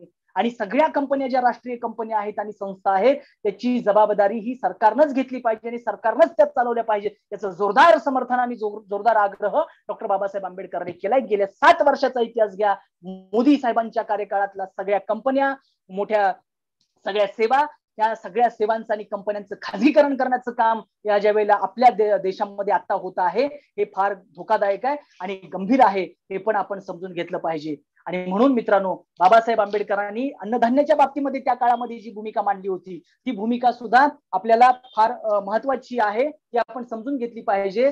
अन्नधान्य म्हणजे माणसांना जगवणं, म्हणजे तुम्ही स्टॉक करून ठेवणार किंवा तुम्ही पुढच्या भविष्याची तरतूद करणार, परंतु आताच्या पिढीचं काय, पुढच्या पिढ्यांसाठी तुम्ही आताच्या लोकांना उपाशी ठेवू शकत नाही. ही बाबासाहेबांनी त्यावेळेला केंद्र आणि राज्य सरकारच्या संबंधांबाबत 1952 हैदराबादमध्ये मांडणी केलेली होती. आणि त्यांच्या त्या भाषणातल्या विचारांच्या पायावरतीच मनमोहन सिंग सरकारच्या काळामध्ये अन्न सुरक्षा कायदा झालेला आहे, हे समजून घ्या. म्हणजे बाबासाहेब आंबेडकरांचे आर्थिक विचार हे दारिद्र्य निर्मूलन, भूक बळीच्या संदर्भातले, म्हणजे लोकांच्या दारिद्र्य, लोकांची गरिबी नष्ट व्हावी, आर्थिक समता प्रस्थापित व्हावी आणि इथल्या सगळ्यांना आपल्या फुलण्याचं, आपली आर्थिक प्रगती करण्याचं, आपले नव्या सगळ्या विचारांना मांडण्याचं एक स्पेस मिळावा, अवकाश मिळावा, यासाठी डॉक्टर बाबासाहेब आंबेडकरांनी सगळे काम केलं होतं, हे आपण समजून घेतलं पाहिजे. मित्रांनो, बाबासाहेबांच्या आर्थिक विचारांबद्दल खूप काही बोलता येईल, परंतु वेळ कमी आहे. खरं तर मी 11:15 थांबणार होतो, पण 12:15 वाजले आहेत सर. मी माझी वेळ चौधरी सर पूर्ण केलेली आहे. जाताना फक्त एवढंच म्हणेन की बाबासाहेबांना जातीच्या चौकटीमध्ये बंदिस्त करण्याचं पाप कुणीही करू नये, कुणीच करू नये. बाबासाहेब हे समग्र देशाचे नेते होते. आता अभिजित हेगशेटे सर आपल्याला जलनीती, ऊर्जा नीती आणि कृषी नीतीच्या संदर्भामध्ये मांडणी करणार. बाबासाहेबांनी कधीही फक्त आपल्या जातीचं किंवा आपलं त्यांनी बघितलं नाही, बाबासाहेबांनी समग्र देशाचं बघितलं. तो एक वेगळा विषय आहे, पण ती एक कवीची एक कविता मी आपल्या समोर मांडतो आणि मी माझ्या भाषणाला पूर्णविराम देतो. तो कवी असं म्हणतो की बाबासाहेब एकदा सूर्याला म्हणाले, तू तिथला सूर्य आहेस आणि मी इथला सूर्य आहे. बाबासाहेब एकदा सूर्याला म्हणाले, तू तिथला सूर्य आहेस आणि मी इथला सूर्य आहे. आपण दोघे मिळून एक करार करूया. तू तिथल्या ताऱ्यांना प्रकाशमान कर, मी इथल्या साऱ्यांना प्रकाशमान करतो, मी इथल्या साऱ्यांना प्रकाशमान करतो. डॉक्टर बाबासाहेब आंबेडकरांनी खऱ्या अर्थानं समग्र भारतीयांना प्रकाशमान करण्याचं काम केलेलं आहे. अशा या महामानवाला मी कोटी कोटी प्रणाम करतो आणि मत्स्य महाविद्यालय शिरगावचे मनपूर्वक आभार मानून मी या ठिकाणी माझ्या भाषणाला पूर्णविराम देतो. धन्यवाद. जय भीम, जय भारत, जय शिवराय. धन्यवाद डॉक्टर प्रकाश नाईक सर. सरांना खरोखरच सरांनी आम्हाला सांगितलं होतं की 12:45 पर्यंत वेळ आहे, तरी सुद्धा सरांनी आपल्याला अत्यंत महत्वाचा वेळ आपला दिला. यानंतर त्यांना दुसरं व्याख्यान देण्याकरता कोल्हापूरमध्ये जायचं आहे आणि 15 ते 20 मिनिटं त्यांचा प्रवासाचा वेळ आहे. धन्यवाद डॉक्टर प्रकाश नाईक सर. आपण आर्थिक नीतीच्या संदर्भामध्ये अत्यंत महत्वाचे मुद्दे आज आपल्या या सर्व जे प्रेक्षक आहेत त्यांना आपण उद्धृत केलेले आहेत. माझ्यासारख्या माणसाला सुद्धा त्यातून खूप मोठं शिकण्यासारखं या व्याख्यानातून आहे. तर हे जे काही डॉक्टर बाबासाहेब आंबेडकर यांचे पैलू आहेत, विविध पैलू आहेत, तर यानंतरचं जे व्याख्यान आहे ते आपल्या रत्नागिरी येथील अभिजित हे क्षेत्र हे करणार आहेत. पण तत्पूर्वी मला एक थोडीशी एक गोष्ट सांगायची आहे अभिजितजी. अभिजितजी नमस्कार. नमस्कार. परवाच मी एक विद्यार्थ्यांमध्ये त्यांना एक असाइनमेंट दिलं होतं आणि असाइनमेंट असं होतं की तुम्ही तुमच्या लहान भावाला पत्र लिहा आणि त्याला डॉक्टर बाबासाहेब आंबेडकर यांची जयंती आपण का साजरी केली पाहिजे याबद्दलचं ते पत्र तुम्ही तुमच्या लहान भावाला लिहा, असं एक असाइनमेंट मी त्या विद्यार्थ्यांना दिलं. आणि 58 मुलांपैकी 40 मुलांनी त्यांचं जे पत्र आहे ते दिलं. हे सर्वांची पत्र मी काल रात्रीपासून वाचली. या सर्व पत्र वाचल्यानंतर त्यातून 6 फक्त मुद्दे आजच्या युवा पिढीला डॉक्टर बाबासाहेब आंबेडकर यांच्याबद्दल माहीत आहे असं मला कळतं. ते मुद्दे आहेत, ते father of the Indian constitution आहे, ते सोशल रिफॉर्मर आहेत, ते ज्युरिस्ट आहेत, ते इकॉनॉमिस्ट आहेत, ते पॉलिटिशियन्स आहेत आणि ते देशाचे पहिले लॉ मिनिस्टर. एवढे 6च मुद्दे फक्त 40 विद्यार्थ्यांच्या पत्रामधनं आपल्याला मिळतात. यावरून आपल्याला हे कळतं की एवढं मोठं व्यक्तिमत्व आपल्या भारत देशामध्ये झालेलं असताना त्यांचे जे आर्थिक विचार आहेत, तसेच त्यांचे जलसंधारणाबद्दल त्यांनी जे काम केलेलं आहे हे आमच्या विद्यार्थ्यांना माहीत नाही. हे सर्वांना माहीत व्हावं, आमच्या विद्यार्थ्यांना माहीत व्हावं. या राष्ट्रीय सेवा योजनेचे जो सर्व स्वयंसेवक आहेत त्यांना डॉक्टर बाबासाहेब आंबेडकर यांची ओळख होत असताना सर्वांगीण ओळख त्यांना झाली पाहिजे.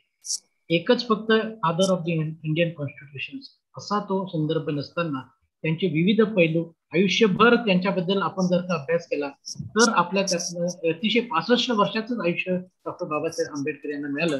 परंतु या 65 वर्षामध्ये त्यांनी आपल्याला हजारो वर्षाकरता आपल्याला अभ्यासाचे जे साहित्य आहे ते दिलेलं आहे. आणि म्हणून अभिजितजी मी आपलं स्वागत करतो. रत्नागिरीमध्ये अशाच या प्रस्थापित शिक्षण व्यवस्थेमध्ये आपण एक चॅलेंज निर्माण करून रत्नागिरीमध्ये नवनिर्माण संस्था ही फक्त स्थापित केली नाही तर ती अतिशय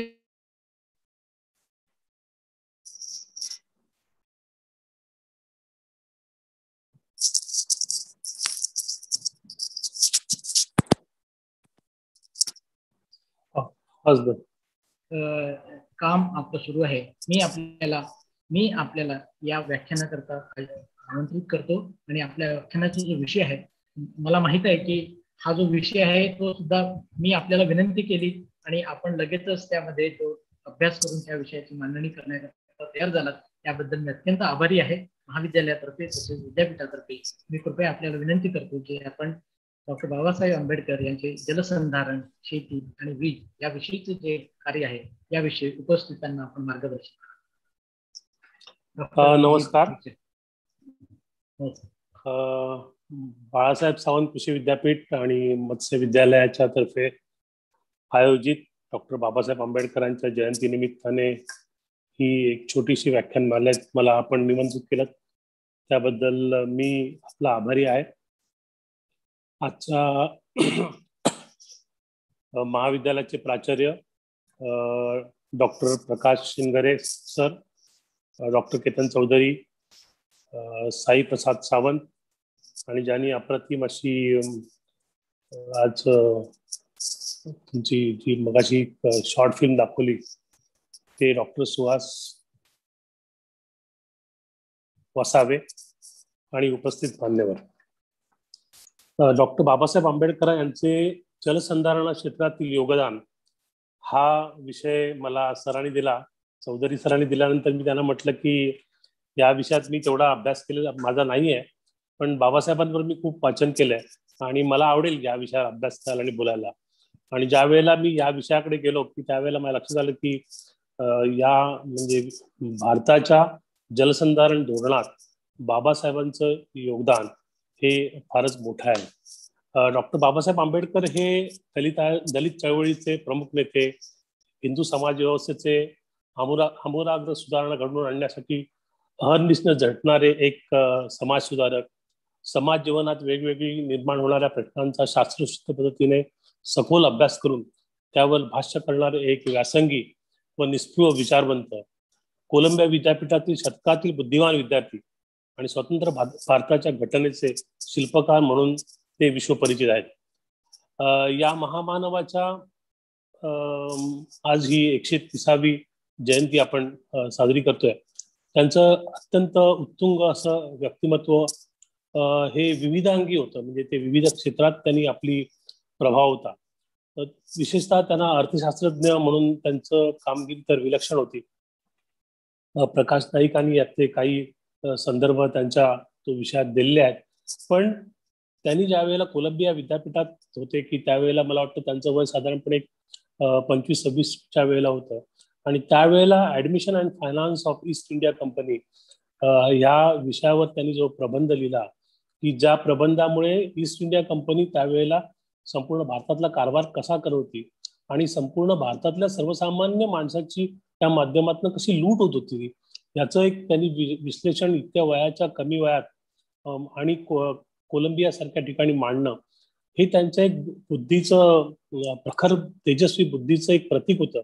तर त्यामुळेच प्राध्यापक सेलिंगमन हे त्यांच्या ह्या सगळ्या बौद्धिकतेवर इतके प्रभावित होते की ते म्हणजे बाबासाहेबांचे प्राध्यापक त्यांचे फॅन झाले अशी संपूर्ण परिस्थिती नंतर होती. तर कोलंबिया विद्यापीठाने तर 100 वर्षातला त्यांचा हुशार विद्यार्थी नॉलेज ऑफ सिम्बॉल म्हणून बाबासाहेबांना तिथे त्यांनी त्यांचा जो पेपरही तिथे ठेवलेला आहे इतका त्यांना सन्मान दिलेला. बाबासाहेबांचं संपूर्ण जे काम होतं ते खूप वेगळ्या पद्धतीचं होतं. ते म्हणजे पारंपरिक पद्धतीचा ते अभ्यास करायचेच, पण त्या पारंपरिक पद्धतीचा अभ्यास करताना त्याच्यातल्या त्रुटी काय आहेत, त्याच्यातली नवनिर्मिती काय आहे, त्याच्यातलं संशोधन काय आहे, त्याच्यात कोणत्या प्रकारच्या वेगळ्या पद्धतीने बदल आणू शकतो याचा एक जो रिसर्च स्टडी होता तो त्या पद्धतीने बाबासाहेब आंबेडकर करत असतात. आणि त्यामुळे शेती विकास, भांडवल निर्मिती, औद्योगिकरण, रोजगार निर्मिती, कामगार चळवळ, लोकसंख्या, शिक्षण, स्थलांतर, परदेश व्यापार, बँकिंग, वित्तीय द्रव्य विषयक धोरण, केंद्र राज्य वित्त संबंध या विविध विषयांवर सखोल संशोधन आणि चिकित्सक अभ्यास त्यांनी करतानाच त्याच्यावरती अत्यंत शास्त्रशुद्ध मांडणी केली आणि ती मांडणी करताना आपल्या अत्यंत चौकस अभ्यास आणि बौद्धिक क्षमतेच्या जोरावर त्यांनी त्याच्यावर उपाययोजनाही दिलेल्या आहेत. आणि असं मांडणी करणारा त्या काळातले बाबासाहेब हे एकमेव व्यक्ती होते की ज्यांनी अशा पद्धतीने मांडणी केली. बाबासाहेब आंबेडकरांची वैचारिक विचार करण्याची जी पद्धत होती त्याच्यातली ते ज्या शास्त्रीय पद्धतीने विचार करत त्यांची 3 वैशिष्ट्ये मानली जातात. कोणत्याही आर्थिक समस्येचा विचार करताना सामान्य गरीब माणसाचे हित त्याच्या मनाच्या केंद्रस्थानी असेल. त्यातील जाती व्यवस्थेमुळे सर्वार्थाने उपेक्षित राहिलेल्या दलित माणसाचे हित लक्षात घेणे त्यांना अपरिहार्य वाटेल. सत्ता, संपत्ती आणि प्रतिष्ठा नसलेल्या गरीब दलित समाजाचे हित जोपासण्यासाठी केवळ बाजार यंत्रणेवर अवलंबून असून चालणार नाही, तर बाजार यंत्रणेबरोबरच अर्थव्यवस्थेत शासनाचा परिणामकारक हस्तक्षेप व्हावा असा त्यांचा आग्रह होता. अशी शासकीय समाजवादाची भूमिका त्यांनी सातत्याने मांडलेली. सामान्य जनतेसाठी शिक्षण, आरोग्य या सामाजिक सेवांची जबाबदारी शासनाने स्वीकारलीच पाहिजे आणि कल्याणकारी राज्यव्यवस्थेत ती कधीही त्यांना नाकारता येणार नाही, झटकता येणार नाही अशी स्पष्ट भूमिका बाबासाहेबांनी सत्तेत घेतली. बाबासाहेब आंबेडकरांच्या सामाजिक, आर्थिक, राजकीय कामातील अभूतपूर्व सहयोग आणि सहभागाबरोबरच स्वातंत्र्यपूर्व आणि स्वातंत्र्यानंतरच्या भारताच्या एकूण आर्थिक नियोजनातील जलधोरण आणि ऊर्जा धोरण यात बाबासाहेबांचे योगदान हे अभूतपूर्व आहे.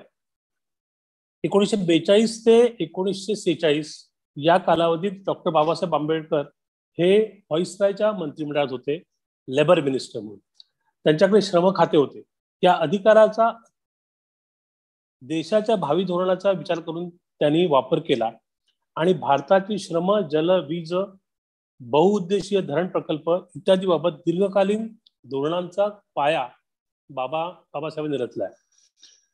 त्याच्यातली त्यांची दामोदर आणि हिराकुंड नदी खोरे प्रकल्प ही प्रमुख उदाहरणं आहेत.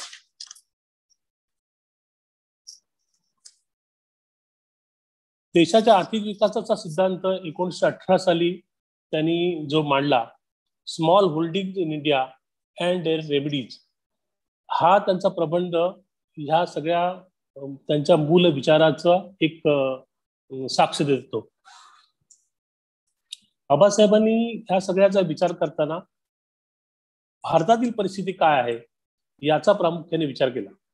त्यांच्या सगळ्या ह्या मांडणीमध्ये त्यांनी शेतीतील दरडोई उत्पन्न कमी असण्याचे मुख्य कारण लोकसंख्येचा शेतीवर पडणारा भर हा प्रमुख मुद्दा त्यांचा होता. त्यामुळे लोकसंख्येचा शेतीवर असणारा भर कमी करणे हे फार गरजेचं आहे. आणि हे कमी करायचं असेल तर काय करायला लागेल, तर त्याच्यासाठी त्यावेळेला त्यांनी जी मांडणी केली होती की याच्यासाठी औद्योगिकरण ही एक गरज आहे आणि औद्योगिकरण हीच शेतीच्या विकासाची गुरुकिल्ली होऊ शकते, ही वैचारिक भूमिका त्यांनी सातत्याने मांडली.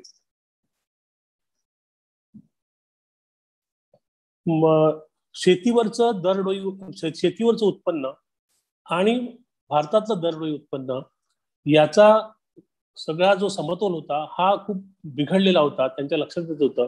कारण दरडोई उत्पन्न इतकं कमी होतं आणि शेतीतून अधिक उत्पन्न वाढण्याची शक्यता ही तेवढी त्या काळात त्यांना वाटत नव्हती. त्यामुळे त्यांनी आपल्या संपूर्ण मांडणीत असं सांगितलेलं आहे की संपूर्ण देशाचं नियोजन करताना की शेतीवरची जोपर्यंत गुंतवणूक वाढत नाही तोपर्यंत शेतीतलं उत्पादन वाढत नाही आणि शेतीचं जोपर्यंत उत्पादन वाढत नाही तोपर्यंत ह्या आर्थिक चक्रातून संपूर्ण देश बाहेर पडू शकणार नाही. त्यामुळे बाबासाहेबांच्या तात्विक आणि वैचारिक शास्त्रज्ञ तर्कसंगत मांडणीचे आर्थिक विकास सूत्र त्यांनी 1942 ते 46 त्या युद्धोत्तर आर्थिक नियोजनाची मांडणी यात त्यांनी प्रामुख्याने केलेली आहे. त्यांची दुसरी मागणी होती आर्थिक विकास नियोजन पद्धतीने करण्यासाठी त्याच्या नियोजनावर आर्थिक नियोजन हे श्रमिक आणि गरीब केंद्रित असावे, दलितांकरता वेगळी उपाययोजना असावी अशी त्यांची भूमिका होती. त्यांच्या विचाराचा प्रभाव आर्थिक नियोजन झाला आणि मजूर आणि दलित यांना या योजनांमध्ये प्राधान्य मिळाले. आजचा जो प्रमुख विषय आहे की बाबासाहेबांची जल व विद्युत विकासाबाबत बाबासाहेबांची भूमिका होती ती काय आहे. बाबासाहेबांनी ह्याचा विचार करताना प्रामुख्याने की ज्या वेळेला ते मंत्री होते आणि त्यावेळेला त्या संपूर्ण भारतीय जलधोरणाचा अभ्यास त्यांना करायचा होता, तर त्या काळात त्यांनी बघितलं की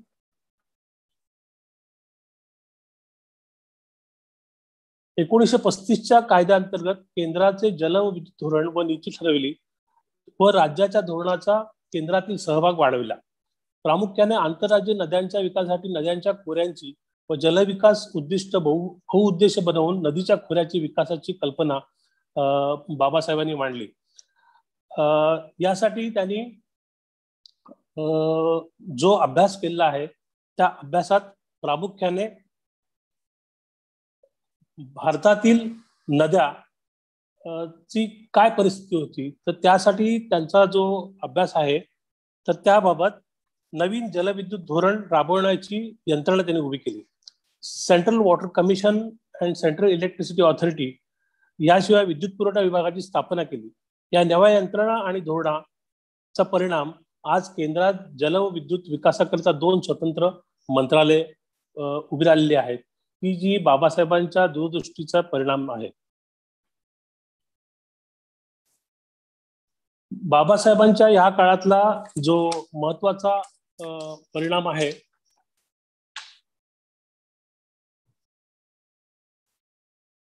तो म्हणजे जलधोरणाची निर्मिती.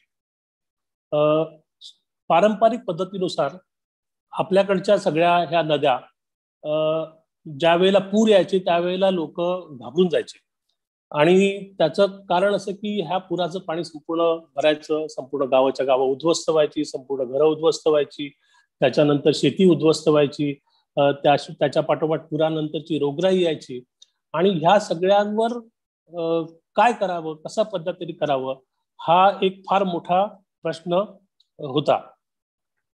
विशेषतः दामोदर नदी की जी बिहारमध्ये दामोदर नदी, ह्या नदीला दुःखाची नदी म्हटलं जायचं. तर ह्या नदीला पूर आला की संपूर्ण सगळं उद्ध्वस्त होऊन जायचं बाबासाहेबांनी ह्याचा अभ्यास करताना लक्षात आलं बाबासाहेबांच्या की नदीचं पाणी जास्तीत जास्त समुद्राला कसं जाईल यासाठी सातत्याने उपाययोजना होत आहेत आणि त्यासाठी नदीचे किनारे बांधले जात आहेत. नदीच्या पासून गावं लांब होतील का याचा विचार केला जातोय. मात्र बाबासाहेबांनी याबाबतचा विचार करण्यासाठी खूप संशोधन केलं आणि त्यांनी एक जलविकासाच्या प्रश्नाला राष्ट्रीय पातळीवर नेण्याचा प्रयत्न केला. नदी पाणी हे प्रश्न स्थानिक पातळीवर अथवा प्रादेशिक पातळीवर मर्यादित नाहीत, तर ते राष्ट्रीय पातळीवर त्याचा विचार होणे गरजेचे आहे, अशी भूमिका सातत्याने त्यांनी मांडली. जलविकासाचा प्रश्न स्थानिक पातळीवर सोडवणारा देश विकसित होणारच नाही, कारण जलविकास हा प्रश्न हा देशाच्या विकासाशी संबंधित आहे. जलविकासाचा प्रश्न राष्ट्रीय पातळीवरचा आहे, कारण विविध राज्यातून वाहत जाणाऱ्या नद्यांसाठी केंद्रीय पातळीवर जबाबदारी घेणे आवश्यक आहे, अशी बाबासाहेबांची भूमिका होती. 5 एप्रिल 1945 रोजी मध्यवर्ती जलमार्ग, जलसिंचन, नौकानयन आयोग स्थापन करण्यात आला. या धोरणात प्रामुख्याने 3 बाबींचा उल्लेख होता. एक, संपत्तीचा वापर फक्त एका उपयोगासाठी न करता सिंचन, नौकानयन, औद्योगिक आणि घरगुती वापरासाठी जल ऊर्जा विकसित करणे, अशा विविध उद्दिष्टांसाठी तो व्हावा. एखाद्या राज्यापुरता किंवा छोट्या प्रदेशापुरता विचार न करता संपूर्ण नद्या खोऱ्यांचा विकास करणे आवश्यक. बहुउद्देशीय प्रकल्प आणि त्याची सामाजिक, आर्थिक आणि पर्यावरणीय विकासाच्या उद्दिष्टांची सांगत घालणे. जलधोरणाची ही उद्दिष्टे निश्चित झाल्यावर दामोदर खोरे प्रकल्पाचा धाडसी निर्णय डॉक्टर बाबासाहेब आंबेडकर यांनी घेतला. दामोदर प्रकल्प ज्या वेळेला घ्यायचं ठरलं तर त्याच्या अगोदरची परिस्थिती अशी होती की ह्या प्रकल्पात जो सातत्याने त्या दामोदर नदीला येणारा पूर, त्याच्यापासून होणारं नुकसान, की दामोदर नदीला ज्या वेळेला पूर यायचा त्यावेळेला 22,000 चौरस किलोमीटर क्षेत्रात तो पूर असायचा आणि त्याने प्रचंड मोठं नुकसान व्हायचं. आणि लोक म्हणायचे की ही पूर आला म्हणजे ही देवाची करणी आहे आणि त्या करणीला आपलं काय नाही, ही देवाची करणी आहे, त्यातून आपलं सुटका नाहीये. बाबासाहेबांनी हा विचारच बदलण्याचं एक ताकद लोकांना दिली आणि सरकारला धोरणात्मक दिली.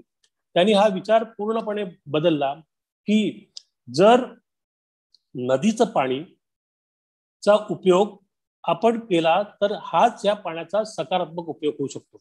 यासाठी ज्या प्रकल्पातील जलसाठा, क्षमता, सिंचन क्षमता, ऊर्जा निर्मिती क्षमता, धरणग्रस्तांचे पुनर्वसन, नौकानयन, जलमार्ग आदीचे अनेक त्यांनी उपाय त्याच्यासाठी काढण्याचं ठरवलं.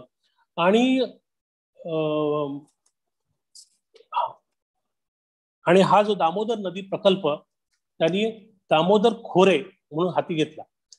दामोदर खोरे प्रकल्प हाती घेतल्यानंतर बाबासाहेबांनी वैशिष्ट्य असते की त्यांनी फक्त 4 वर्षात हा प्रकल्प हाती घेऊन तो पुरा केला.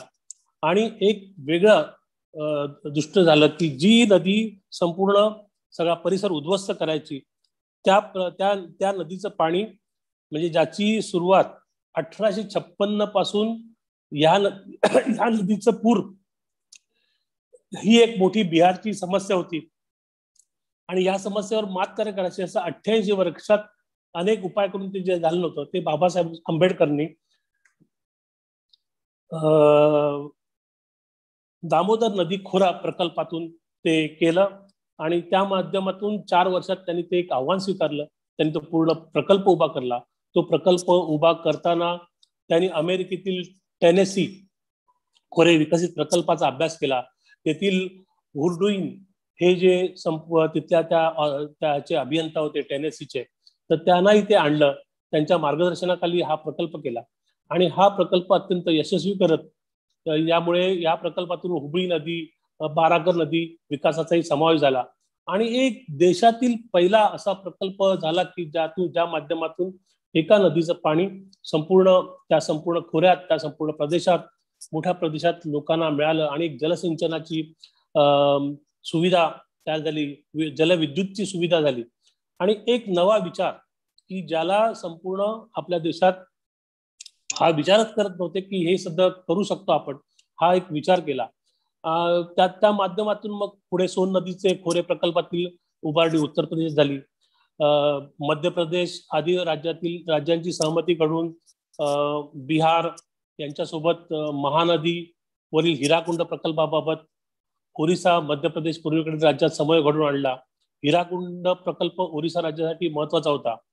हिराकुंड, टिकारपार, नीरज येथे महानदी व धरणे उभारली. पंजाबमध्ये छोटे छोटी धरणे उभारली. हैदराबाद मद्रास सरकारचे मतभेद मिटवत तुंगभद्रा धरण, चंबळ नदी प्रकल्प, दक्षिणेतील अनेक प्रकल्प त्यांनी हे सुरू केले. ह्या सगळ्याचं श्रेय डॉक्टर बाबासाहेब आंबेडकरांच्या अद्ययावत बौद्धिक आणि नवा दृष्टिकोनाच्या विचाराचं आहे. एक भव्य संकल्पना, एक अफाट संकल्पना आणि एक मोठा विजनरी एक दृष्टिकोन घेऊन डॉक्टर बाबासाहेब आंबेडकर नी या संपूर्ण जल प्रकल्पात काम केलं आणि त्यामुळे एक देशाला एक नवी विचारधारा मिळाली, एक नवा स्वप्न मिळालं. म्हणजे ज्यावेळेला कटक येथील एका कार्यक्रमात पंतप्रधान जवाहरलाल नेहरू यांनी सांगितलं होतं की हिराकुंड आणि दामोदर धरणं ही भारताची आधुनिक मंदिर आहेत आणि त्यावेळेला ह्या सगळ्याचे शिल्पकार होते डॉक्टर बाबासाहेब आंबेडकर. बाबासाहेब आंबेडकर यांच्याबरोबर काम करणारे डॉक्टर खोसला यांनी याचा उल्लेख आपल्या ह्याच्यात केलेला आहे. सॉरी,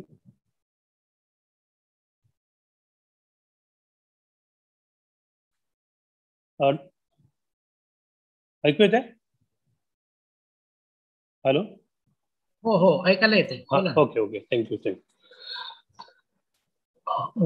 हे जे भारताची आधुनिक मंदिरांची ही जी उभारणी म्हणजे ज्यावेळेला पंतप्रधान जवाहरलाल नेहरू यांनी त्याची उल्लेख केला, ह्याचे खरे शिल्पकार डॉक्टर बाबासाहेब आंबेडकर आहेत. डॉक्टर बाबासाहेब आंबेडकरांनी हे प्रकल्प उभे करताना, सिंचन आयोग उभा करताना ह्याची तजवीज पुढच्या काळात व्हावी, पुढच्या पिढीत, पुढच्या 100 वर्षात ह्याची तजवीज व्हावी, यासाठी त्यांनी आणखी एक महत्वाचं काम केलंय की भारतीय संविधानाचा मसुदा समितीचा अध्यक्ष म्हणून असताना त्यांनी संविधानामध्ये जलधोरणाची तरतूद केली. केंद्रीय जल आयोगाची रचना, उभारणी, प्रकल्प उभारणीसाठीची प्राधिकरणे आणि भारतीय संविधानातील जलधोरण संबंधीच्या तरतुदी, या महत्वाच्या तरतुदी बाबासाहेबांनी आपल्या याच्यात करून ठेवल्या. तर आणि दुसरी त्यांनी महत्वाची केली की संपूर्ण जलसंवर्धनाचे किंवा ह्या नदी खोऱ्यांचे प्रकल्प हे उभे करताना राज्याचे प्रश्न येतील, राज्यांच्या पाणी वाटपाचा प्रश्न येईल, तेथील तंट्याचा प्रश्न येईल. तर यासाठी ह्या सगळ्या प्रश्नांचे अधिकार हे प्रादेशिक राज्य पातळीवर मर्यादित न ठेवता ते त्यांनी केंद्रीय पातळीवर देण्याचे अधिकार त्याची तरतूद करून ठेवली. आणि त्यामुळेच आज ह्याच्यात एखाद्या राज्याच्या पाणी प्रश्नात ज्यावेळेला अनेक प्रश्न आपण पाहतो त्यावेळेला त्याच्यात हस्तक्षेप करण्याचा, त्याच्यावर निर्णय घ्यायचा, त्याच्यावर धोरण करायचा, त्याचं नियोजन करायचा जो अधिकार आज केंद्राला आहे, त्याचं योगदान खऱ्या अर्थाने बाबासाहेबांच्या त्या धोरणात येतं.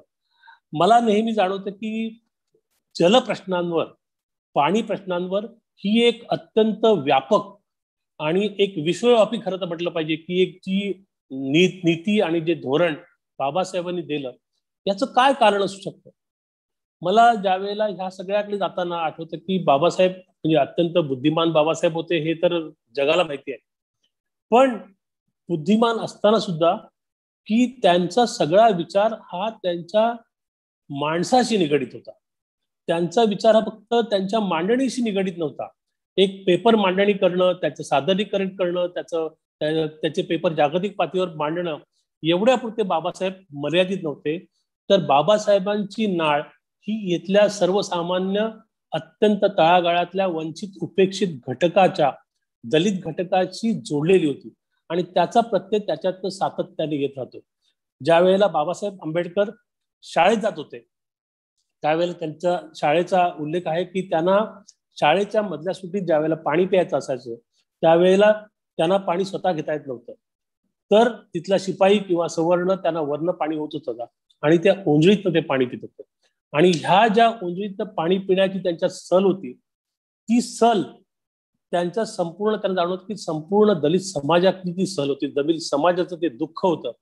आणि ते दुःख दूर करण्यासाठी त्यांनी कोणावर आकस केला नाही, त्यांनी कोणाचा द्वेष केला नाही, त्यांनी कोणाचा द्वेष केला नाही, तर त्यांनी ते दुःख पूर्णतः समूळ नष्ट होण्यासाठी पाणी प्रश्नाकडे त्या वेगळ्या अँगलने बघितलं.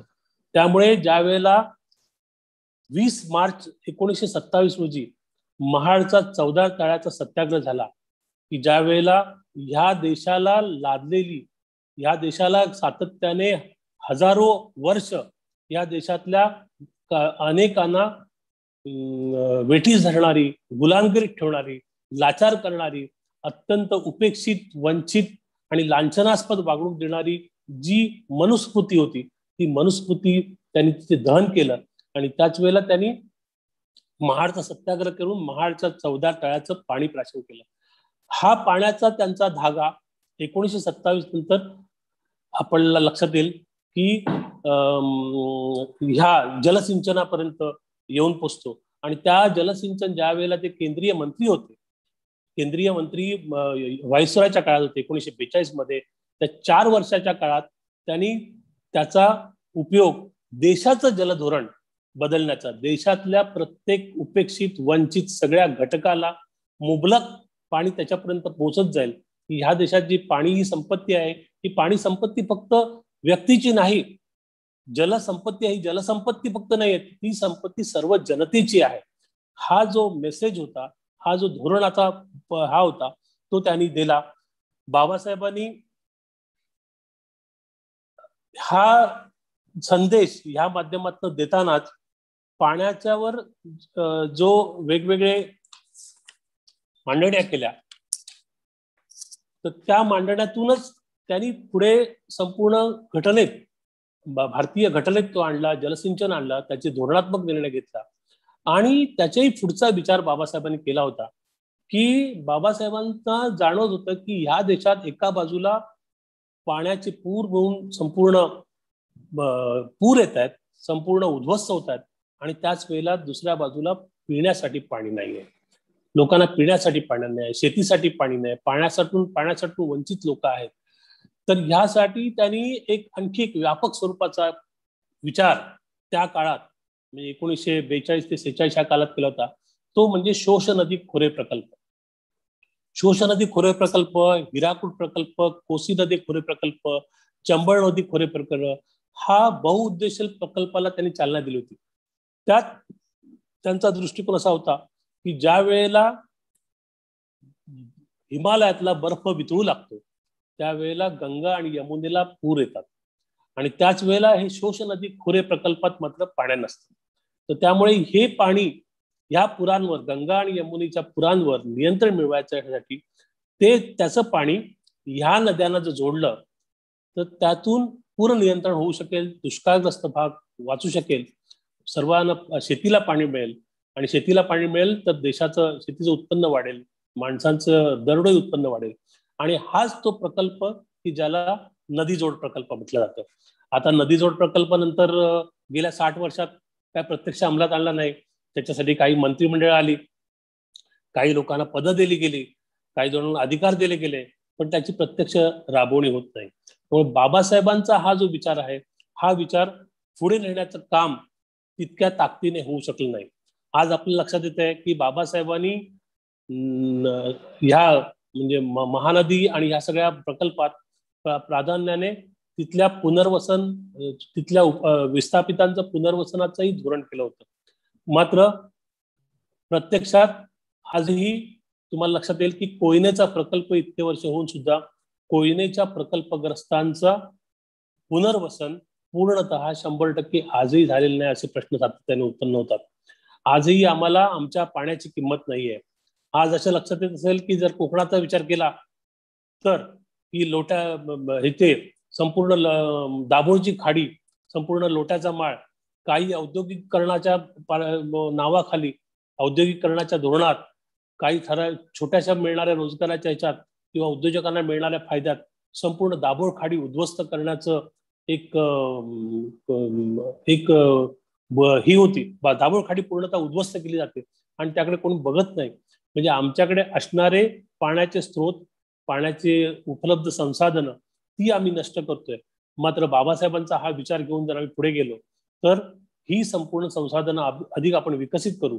खऱ्या अर्थाने या देशातल्या प्रत्येकापर्यंत फक्त पिण्यासाठी पाणी जाणार नाही, तर शेती, उद्योग आणि पर्यटन विकास या सगळ्यासाठी पाण्याचा स्रोत जाऊ शकेल. आणि हे धोरण बाबासाहेबांचं खूप महत्वाचं आहे आणि त्याच्यासाठी त्यांनी मांडणी केलेली आहे. फक्त आज आमच्या देशात काम करत असताना त्याच्यातली सर्वसामान्य माणसाचा फायदा किती होईल हा विचार मागे पडत चाललाय. तर जो त्या पदावर असतो तो आपला फायदा किती होईल याचाच फक्त विचार करतोय. हे खूप मोठं दुर्दैव आहे. आज बाबासाहेबांच्या जाण्याला म्हणजे 1956 साली बाबासाहेब गेले, त्याच्यानंतर इतक्या वर्षात बाबासाहेबांचा विचार आम्हाला तारू शकतो, पण तो विचार आम्ही धरला पाहिजे. तो विचार आम्ही धरला, सोबत घेतला, तरच त्या विचाराने आम्ही या देशाला एका महाकाय विशाल जागतिक महासत्तेकडे नेऊ शकतो.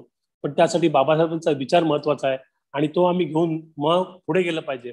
या महामानवाने आम्हाला अभूतपूर्व असा विचार दिलाय आणि बाबासाहेबांच्या जलधोरणाचा ह्या विषयावर बोलताना मला एक मुद्दाम म्हणजे विशेषतः सुखदेव थोरातांचा उल्लेख इथे करणं मी महत्वाचं समजतो. कारण बाबासाहेबांचा जलसंवर्धनाचा जलसंदर्भातला विचार तितक्या प्रकर्षाने जर कोणी पुढे आणला असेल तर तो सुखदेव थोरातांच्या संशोधनाने. त्यांनी अनेक अनेक संदर्भ पाहिले, पण ज्या वेळेला त्यांनी संपूर्ण त्यांच्या त्या काळातल्या फाईली पाहिल्या, त्या प्रत्येक फाईलवर विशेषतः या सगळ्या प्रकल्पाच्या फाईलवर स्वतः बाबासाहेबांच्या जे नोटिंग होत्या त्या नोटिंग मधनं त्यांचा त्यावेळचा विचार, त्यांचा भविष्याचा वेध घेण्याची त्यांचा दृष्टिकोन हे संपूर्ण पुढे आलं. आणि केवढं अफाट काम त्यांनी करून ठेवलंय. बाबासाहेबांचं काम वेगवेगळ्या पातळीवर खूपच मोठं आहे. त्यांनी कायद्याच्या प्रश्नावर एक भारताची घटना लिहून एक फार मोठं काम केलं. त्यांनी शिक्षणाच्या प्रश्नावर मोठं काम केलं. त्यांनी सामाजिक पातळीवर मोठं काम केलं. दलितांचा आधार, दलितांना या सगळ्या याच्यातून बाहेर काढून त्यांना एक अस्मिता देण्याचं काम त्यांनी केलं. एक अत्यंत विशाल, एक अत्यंत दूरदृष्टिकोन असणारा आणि मानवाप्रती जोडलेला असा हा एक महामानव होता. या महामानवाचं हे अभिजात काम पुढच्या अनेक पिढ्यांना प्रेरणादायी ठरेल आणि आपणही त्याच्यातून प्रेरणा घेऊन पुढे जाणं फार महत्वाचं आणि गरजेचं आहे. या महामानवाला या निमित्ताने अभिवादन करण्याची संधी या माध्यमातून मला फिशरीज कॉलेजने दिली, त्याबद्दल मी फिशरीज कॉलेजचे पुन्हा एकदा धन्यवाद देतो आणि थांबतो. धन्यवाद. धन्यवाद अभिजितजी, खूप छान, अतिशय सुंदर शब्दामध्ये आपण डॉक्टर बाबासाहेब आंबेडकर यांचं जलसंधारण धोरण जे आहे आणि संपूर्ण जलनीती जी आहे ही जलनीती आज या आमच्या सर्व विद्यार्थी आणि उपस्थितांसोबत आपण मांडलेली आहे. मी खरं तर आपल्याला अतिशय थोडा वेळ दिला, एक 7 ते 8 दिवसाचा वेळ आपल्याला देऊ शकलो आणि तरी सुद्धा या 7 ते 8 दिवसामध्ये आपण डॉक्टर बाबासाहेब आंबेडकर यांच्या जलधोरणावरती, जलनीतीवरती किंवा जलसंपत्ती व्यवस्थापन या विषयावरती आपण जे काही अभ्यासपूर्ण आज विवेचन केलेलं आहे त्या विवेचनाबद्दल मी आपला आभारी आहे. आणि नक्कीच सर्व विद्यार्थ्यांना तसंच आमच्या सर्व प्राध्यापक जे आमचे मंडळी आहेत त्यांना डॉक्टर बाबासाहेब आंबेडकर यांचं या 2 विषयामध्ये, एक आर्थिक विषयामध्ये आणि तसंच जलसंपत्ती व्यवस्थापनामध्ये, जलसंपत्ती व्यवस्थापनामध्ये आपण उल्लेख केलेले सर्व जे प्रकल्प आहेत त्या सर्व प्रकल्पांची सुरुवात बाबासाहेब ज्या वेळेला मजूर मंत्री होते त्यावेळेला झालेली होती. आणि देशामध्ये पहिल्यांदा प्राधिकरण स्थापन करणं, आज आपण त्याला कॉर्पोरेशन म्हणतो, Konkan railway corporation. Konkan railway हे वेगवेगळ्या राज्यातून जाणार होती, केंद्राचा प्रकल्प होता, वेगळ्या राज्यातून जाणार होती आणि याला योग्य म्हणजे काय प्राधिकरण स्थापन करणं. ही प्राधिकरणाची जी आयडिया आहे ही आयडिया मुळातच डॉक्टर बाबासाहेब आंबेडकर यांची आहे. आणि जल व्यवस्थापनाचं आपण विचार करू शकतो. विद्यार्थी मित्रांना माझं सांगणं आहे की बघा, ज्या विद्यार्थ्याचा अपमान झाला की त्याला पाणी कोणी देत नसते, शाळेमध्ये ज्या वेळेला तो विद्यार्थी तहानलेला असेल, तो तहानलेला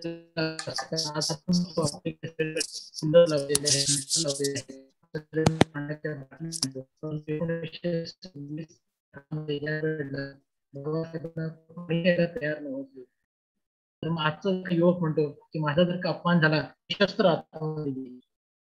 बाबासाहेबांकडे बघितलं पाहिजे. बाबासाहेबांनी शस्त्र हातामध्ये नाही घेतलं. पाण्याकरता त्यांचा अपमान झाला, तरी सुद्धा देशाकरता त्यांनी एवढे मोठे जलप्रकल्प आखलेत.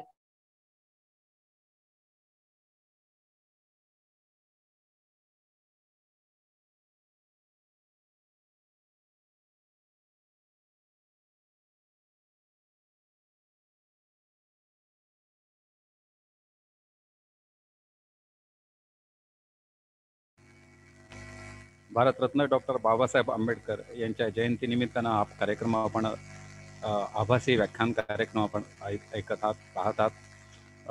डॉक्टर चौधरी सरांची बँडविड्थ कमी झालेली आहे, पण नुकतंच आपण भारतरत्न डॉक्टर बाबासाहेब आंबेडकर यांचं आर्थिक योगदान याविषयी प्राध्यापक प्रकाश नाईक सर आणि त्याचप्रमाणे भारतरत्न डॉक्टर बाबासाहेब आंबेडकर यांचं जलसंधारण क्षेत्रातील योगदान याबद्दल श्री अभिजित शेट्टे यांचे विचार ऐकले. आज या कार्यक्रमाच्या निमित्तानं अनेक जणांनी या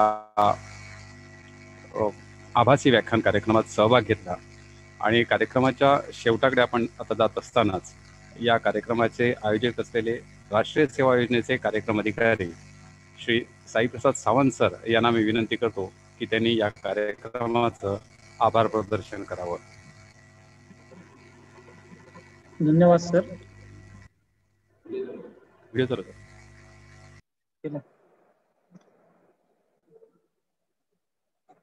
धन्यवाद सर. आज आपण डॉक्टर बाबासाहेब आंबेडकरांची 130वी जयंती साजरी केली. मत्स्य महाविद्यालयाचं राष्ट्रीय सेवा योजना विभाग आणि मत्स्य महाविद्यालयाचं विस्तार शिक्षण विभाग यांच्या संयुक्त विद्यमाने हा कार्यक्रम आज आपण इथे पार पाडला. त्याच्यामध्ये या अनुषंगाने मी एक सर्वात प्रथम आभार मानू इच्छितो ते मत्स्य विस्तार शिक्षण विभागाचे प्रमुख डॉक्टर चौधरी सर आणि डॉक्टर वासावे सर. कारण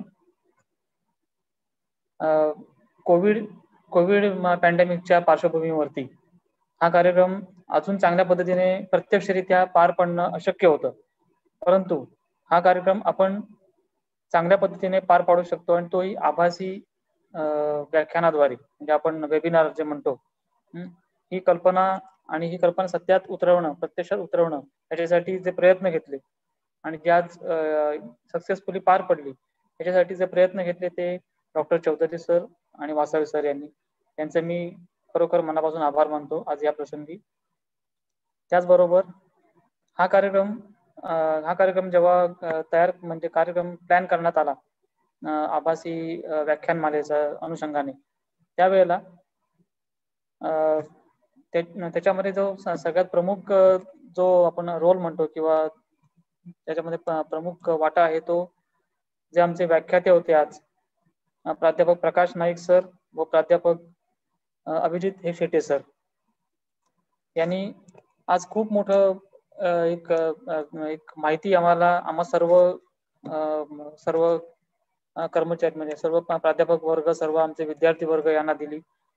कारण हे जे भारतरत्न डॉक्टर बाबासाहेब आंबेडकरांचे व्यक्तिमत्वाचे हे जे दोन पैलू होते ते तसे अनटच किंवा त्याचे कमी माहिती जे असे होते, त्याच्यावरती प्राध्यापक प्रकाश नाईक सर यांनी त्यांचे बाबासाहेब आंबेडकरांचे आर्थिक योगदान, त्यांची आर्थिक नीतीबद्दलचे त्यांचे जे विचार याबद्दल त्यांनी खूप चांगलं मला त्यांनी मार्गदर्शन केलं.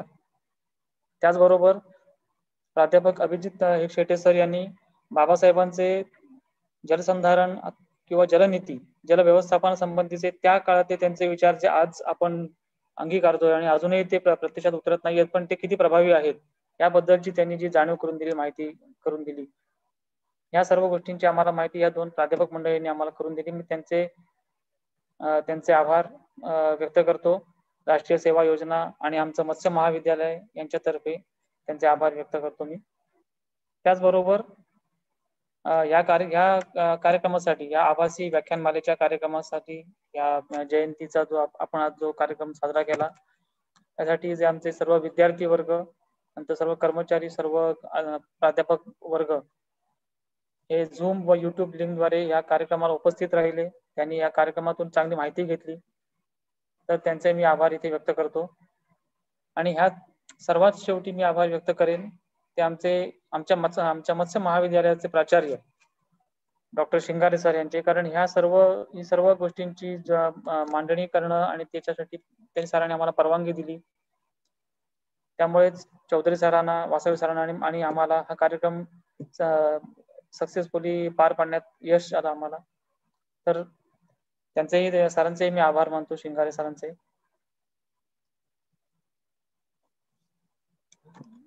तर अशा प्रकारे इथे सर्वांचे आभार व्यक्त करतो. कोणाचे राहिले असेल तर त्यांनी याद्वारे आभार आपले मानून घ्यावेत. आणि हा कार्यक्रम येथे अध्यक्षांच्या परवानगीने संपला असं मी सरांना, चौधरी सरांना विनंती करतो की त्यांनी कृपया आपलं शेवटचं काही वाक्य असेल ते सांगून संपन्न. धन्यवाद साईप्रसाद सर, धन्यवाद सावंत सर.